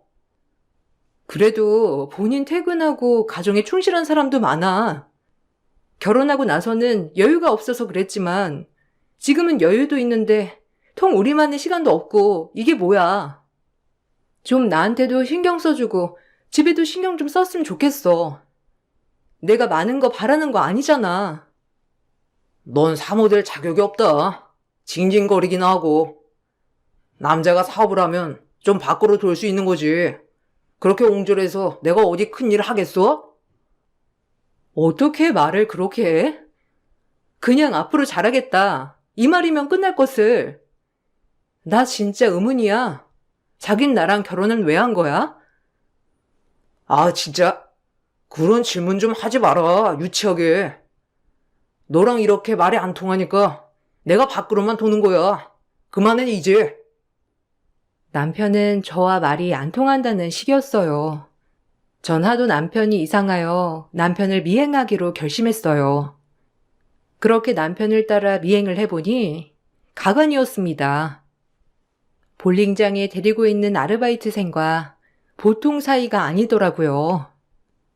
아침에도 그 친구를 데리러 갔다가 끝나고 데려다주는 모습, 그리고 연인이어서 자연스레 나오는 모습까지 정말 심장이 떨어질 뻔했죠. 설마 했지만 이렇게 대놓고 가까이서 바람을 피울 줄은 몰랐거든요. 그때 당시 나이가 남편이 30대 후반이었고 그 친구가 20대 초반이었는데 정말 상상도 못할 일이었어요. 전 그날 이 일을 어떻게 해야 할까 하다가 남편에게 정리를 하라고 했어요. 차마 이혼까지는 못하겠더라고요. 내가 선택한 결혼을 실패했다는 걸 아무에게도 보여주고 싶지 않았어요. 제 자격지심 때문에요. 나 다 봤어. 아까 볼링장에서 그 카운터 아르바이트 하는 친구랑 무슨 사이야? 어떻게 그렇게 다정할 수가 있어? 아, 뭐가? 네가 넘지 말아야 할 선을 넘었네. 그리고 너 나 미행했어? 이제 하다 미행도 하지? 이제 레슨 좀 줄이니까 할 일이 없어? 어디 서방님 출근하고 일하는데 감히 뒤를 밟아? 너 그거 너네 집구석에서 그렇게 가르쳤냐? 뭐라고? 지금 내가 잘못했다는 거야? 사실대로 말해. 걔랑 언제부터 만났던 거야? 깊은 사이 아니면 빨리 정리해. 정리? 하, 너도 참 별 수 없구나. 너처럼 맨날 바락바락 따지는 애만 보다가 그렇게 고분고분한 애 보니까 얼마나 좋던지. 여자애가 그런 맛이 있어야지. 매번 날 가르치는 네 말투 진짜 별로야. 이왕 이렇게 된 거 너도 새 출발해. 어차피 우리 사이에 애도 없잖아. 위자료는 줄 만큼 줄게. 그러니까 그냥 이대로 조용히 정리하자. 너도 못 살겠잖아. 뭐? 위자료? 지금 잘못했다고 빌어도 모자랄 판에 지금 나한테 이혼을 요구하는 거야? 감히? 바람 피운 주제에? 어차피 너도 나 지겹잖아. 그러니까 깔끔히 끝내자. 이왕 이렇게 된 거. 네가 먼저 우리 관계를 망친 거야. 난 이렇게 조용히 넘어가려 했는데 네가 들쑤셨잖아. 그러니까 그냥 이렇게 들쑤신 김에 이혼해. 나도 좀 새 출발 좀 해보자. 남편의 말에 어이가 없더라고요. 방귀 낀 놈이 성내는 것도 아니고 오히려 제가 이 관계를 망쳤다며 이혼을 하자고 나오더라고요. 제 인생 남편을 만나고 시련이 있다고 생각했지만 가장 큰 시련이었어요. 어느 하나 믿을 수도 없고 이렇게 뒤통수 맞은 기분이었거든요. 자기들 돈 없을 땐 그렇게 내 돈으로 생활하다가 이제 여유 있으니까 바로 딴짓을 하는 모습을 보니 정말 처량하기 그지없더라고요. 전 절대 너 좋을 대로 살게 하지 않겠다는 생각하며 끝까지 이혼을 보류했어요. 남들은 미련하다 할지라도 남편이 행복하게 새 출발하는 걸 보고 싶지 않더라고요. 그렇게 전 계속해서 이혼을 버텼죠. 제가 그러자 시어머니도 어느새 남편과 한 몸이 되어 이혼을 종용하셨어요. 그저 이 집에서 저는 천덕꾸러기 신세가 되었어요. 속상한 하루하루였죠. 그렇게 우리 아들 아낄 막으니 좋으냐? 아니 상철이가 싫다잖아. 그런 걸 붙잡고 있고 싶어? 그냥 이혼하라고. 아니요. 누구 좋으라고 제가 이혼을 해요? 꼴랑 위자료 3천 지어준다고 제가 이혼할 것 같아요? 웃기지 마요. 절대 안 해줄 거니까. 니까짓 게 감히? 나이도 많고 너는 끌렀어. 그냥 이혼해. 3천이라도 지어준다고 할 때 빠지란 말이야. 절대 못해요. 3억을 가져다 줘도 이혼 안 하니까 그런 줄 아세요. 제가 저 이렇게 되고 상철 씨 행복하게 바랄 것 같아요? 제가 절대 이혼은 안 해주겠다고 하자 시어머니는 혀를 차며 저를 욕하셨고 전 그럼에도 불구하고 꿋꿋이 버텨냈습니다. 남편은 오히려 제가 외도 사실을 알아내자 대놓고 외박을 하거나 집에 안 들어오는 날도 허다했죠. 아주 뻔뻔하게 말이에요. 전 모든 걸 참아냈어요. 제가 계속해서 버티고 이혼을 해주지 않자 남편은 무슨 꿍꿍이가 있는 듯이 절 비웃으며 얘기했어요. 네가 언제까지 버티나 보자. 넌 이혼해주게 되어 있어. 알아? 어디 계속 버텨봐. 너만 힘들지. 참나, 끈질긴 것. 그래, 어디 너도 마음대로 해. 내가 이혼 안 해주면 너흰 상간 연놈들이야. 절대 이혼 못 해줘. 평생 그러고 살아, 숨어서. 그렇게 늘 피 터지는 하루하루가 지났죠. 그러던 중 남편이 깔깔거리며 집에 들어오더라고요. 늘 외박을 일삼던 사람이었기 때문에 무슨 일인지 싶어 거실에 나와보니 저에게 사진을 뿌려대더라고요. 그리고 그 사진을 제가 보고 경악을 했어요. 사진에는 저와 학부모 아버님과 아이 때문에 면담을 나누는 모습, 그리고 아이가 제 레슨 덕분에 대회에서 상을 타서 아버님이 감사하다고 저에게 선물을 건네는 모습까지 다 찍혀 있었어요. 교묘하게 학부모님의 어머님은 편집해서 저와 학부모님 아버님만 나오게 말이죠. 아주 치졸한 방법이었습니다. 그리고 저에게 이혼 소송을 걸 거라고 하더군요. 어이가 없고 어처구니가 없었죠. 네가 이혼 안 해주니까 내가 걸어야지. 너 이 사진들로 내가 5천만 원 이혼 소송 낼 거야. 그러니까 기다려. 알겠어? 뭐? 이 사진 가지고 이혼이 가능할 거라고 생각해? 그리고 학부모님이야. 근데 어떻게 이런 사진들을 내 뒷조사했니? 걱정 마. 어떻게 해서든지 엮어서 이혼할 거니까. 이 화상아, 3천 줄 때 도장 찍었어야지. 버티고 버티다 이게 무슨 꼴이니? 아, 당신 정말 내가 알던 김상철 맞아? 걔가 그렇게 좋니? 나랑 한 약속 모두를 저버릴 만큼 그렇게 좋다는 거야? 그래, 너랑 살기 지긋지긋해. 그리고 너도 학부모 밤에 만나는 건 좀 아니지 않아? 내가 어떻게 알아? 너도 바람났을지. 내 레슨이 늦게 끝나는 거 알잖아. 뭘 알면서 그래? 한번 해보자. 어디 누가 이기나. 당신 같은 사람 정말 끔찍하다 이제. 믿음이 얼마 남지 않은 남편이긴 했으나 정말 모든 기대감이 사라지더라고요. 그리고 정말 지치고 모든 걸 포기하고 싶었어요. 하다하다 날 유책 배우자로 만들어서 어떻게 해서든지 이혼을 하겠다는 남편의 모습을 보니 정말 진절머리가 쳐지더라고요.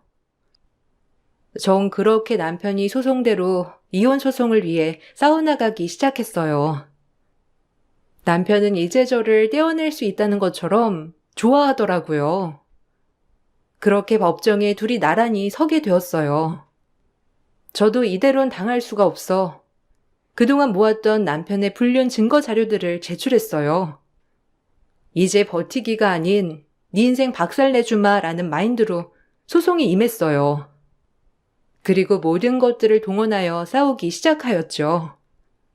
그리고 순간 법정에 선 동서가 시집 전체를 휘청거리게 할 대폭로전을 펼쳤어요. 그 동서의 한마디로 남편과 시어머니는 얼굴이 굳기 시작하고 전 박장대소를 터뜨렸습니다. 그리고 급격히 소송의 주도권은 저에게 기울기 시작하더라고요.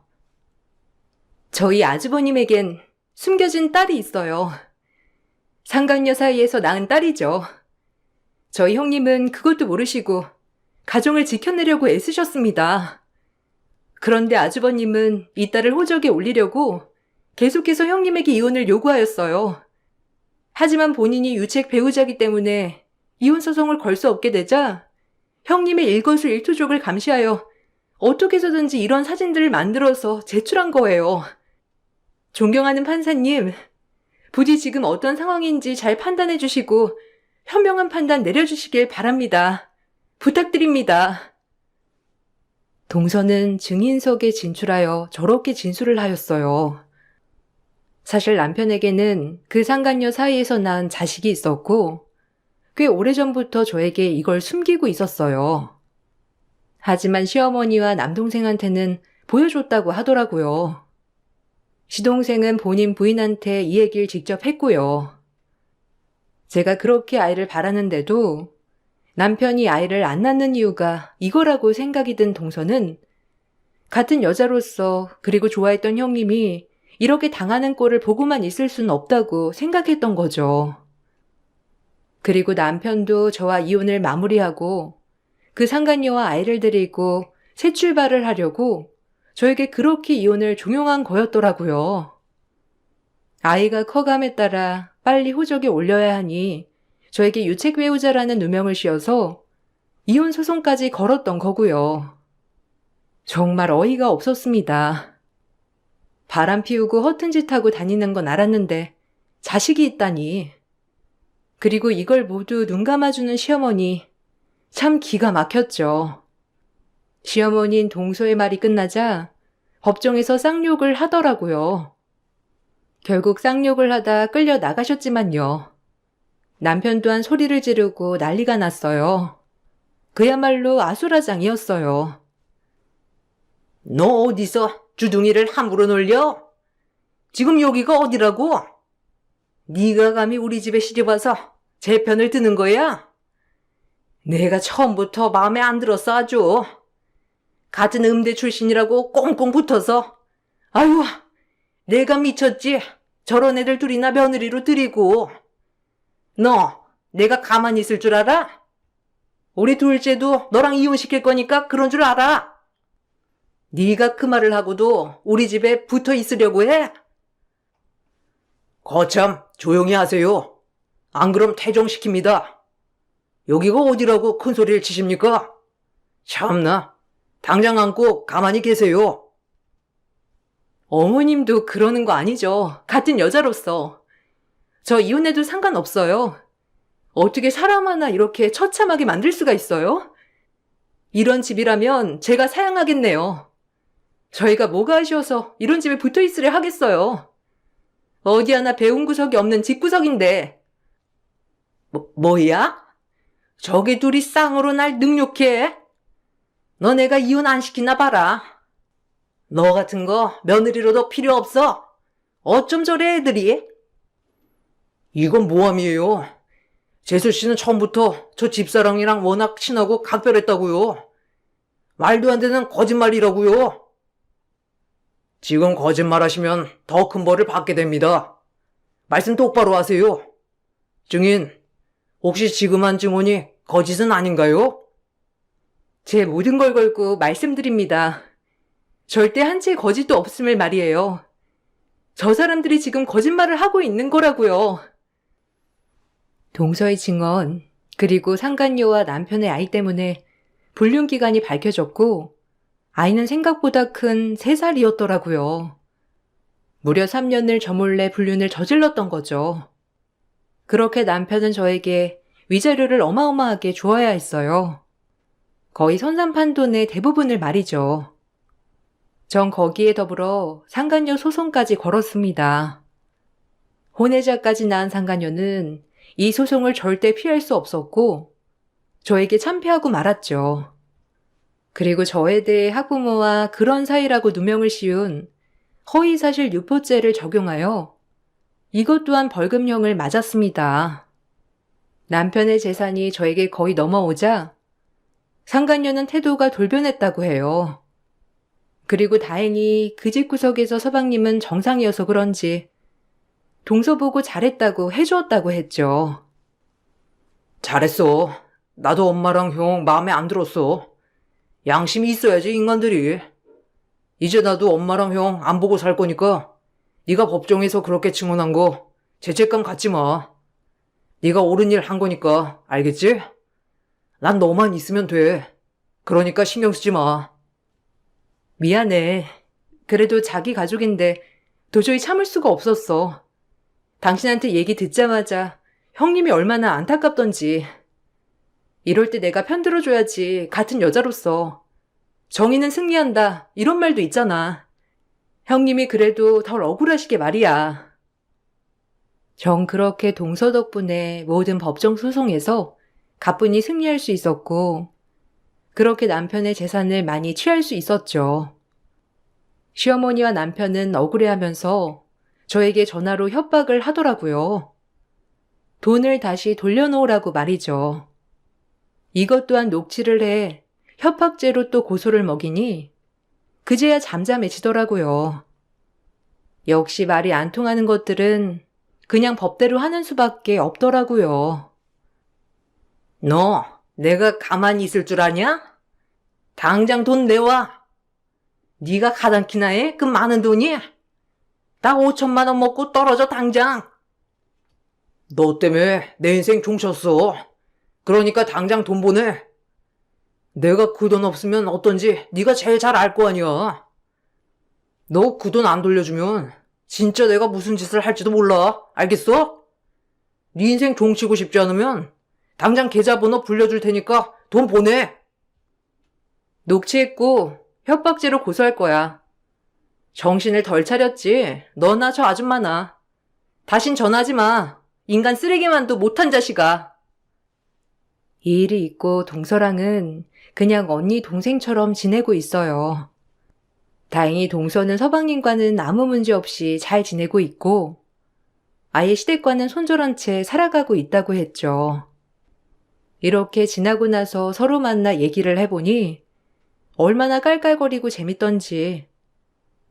참 그 집에서 희생만 한 것 같아 억울했는데 이렇게 인생에 좋은 동생이 생긴 것 같아 기분이 너무 좋더라고요. 사람을 얻은 거죠.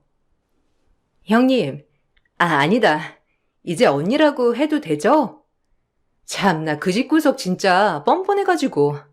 결국 아주버님 그 상간녀랑도 얼마 못 살고 이혼했잖아요. 아무래도 부자인 줄 알았는데 재산 절반을 언니한테 다 털렸으니 원. 그 여자애가 붙어 있었겠어요? 나이도 새파랗게 어리던데 얼마나 뻔뻔하던지. 그러고 나니까 이제서야 어머님이 저한테 은근히 연락 와서 언니 바뀐 연락처 물어보는 거 있죠? 진짜 소름 돋았잖아요. 그래서 저도 전화번호 바꿔버렸어요. 다신 그 집이랑 엮이고 싶지 않아서. 어머, 그래? 참나 웃긴다. 그럴 줄 알았지, 뻔뻔해가지고. 하여튼 서방님은 괜찮은 거지? 괜히 가족을 잃게 한 것 같아서. 전혀요. 이도 어렸을 때부터 나와 살았던 게 진짜 그 어머님이랑 아주머님 말도 안 되는 등살이 심했다고 하더라고요. 상식적이지도 않고 말도 안 통하고 그리고 둘째라서 서러움도 많이 받았나 봐요. 오히려 지금이 더 행복하다며 그러고 지내고 있어요. 아, 그러면 너무 다행이고. 하여튼 너무 고마워. 내가 동서한테 진짜 큰 빚을 졌어. 참 그러기가 쉽지 않을 텐데 어떻게 나를 위해서 그렇게 용기를 낼 생각을 했어? 정말 고마워. 내가 살다가 혹시라도 동서한테 꼭 갚을 일이 있으면 주저앉고 갚을 거야.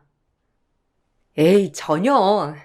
저는 진짜 제가 해야 할 일을 했다고 생각하기 때문에 전혀 그렇게 생각하지 않으셔도 됩니다. 그냥 이렇게 앞으로도 평생 친구처럼 때론 언니처럼 지내도록 해요. 전 언니가 생긴 것 같아 너무 좋거든요. 알겠죠?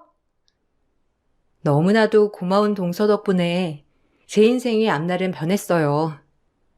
그때 당시 미련하게 버티기만 했던 제 자신이 저를 사랑해주며 이젠 자신감 있게 살기도 하고 있고 친정 부모님한테는 불효를 저질렀지만 지금은 친정 부모님도 저를 다 이해해 주셔서 새 식구 알콩달콩 살고 있답니다.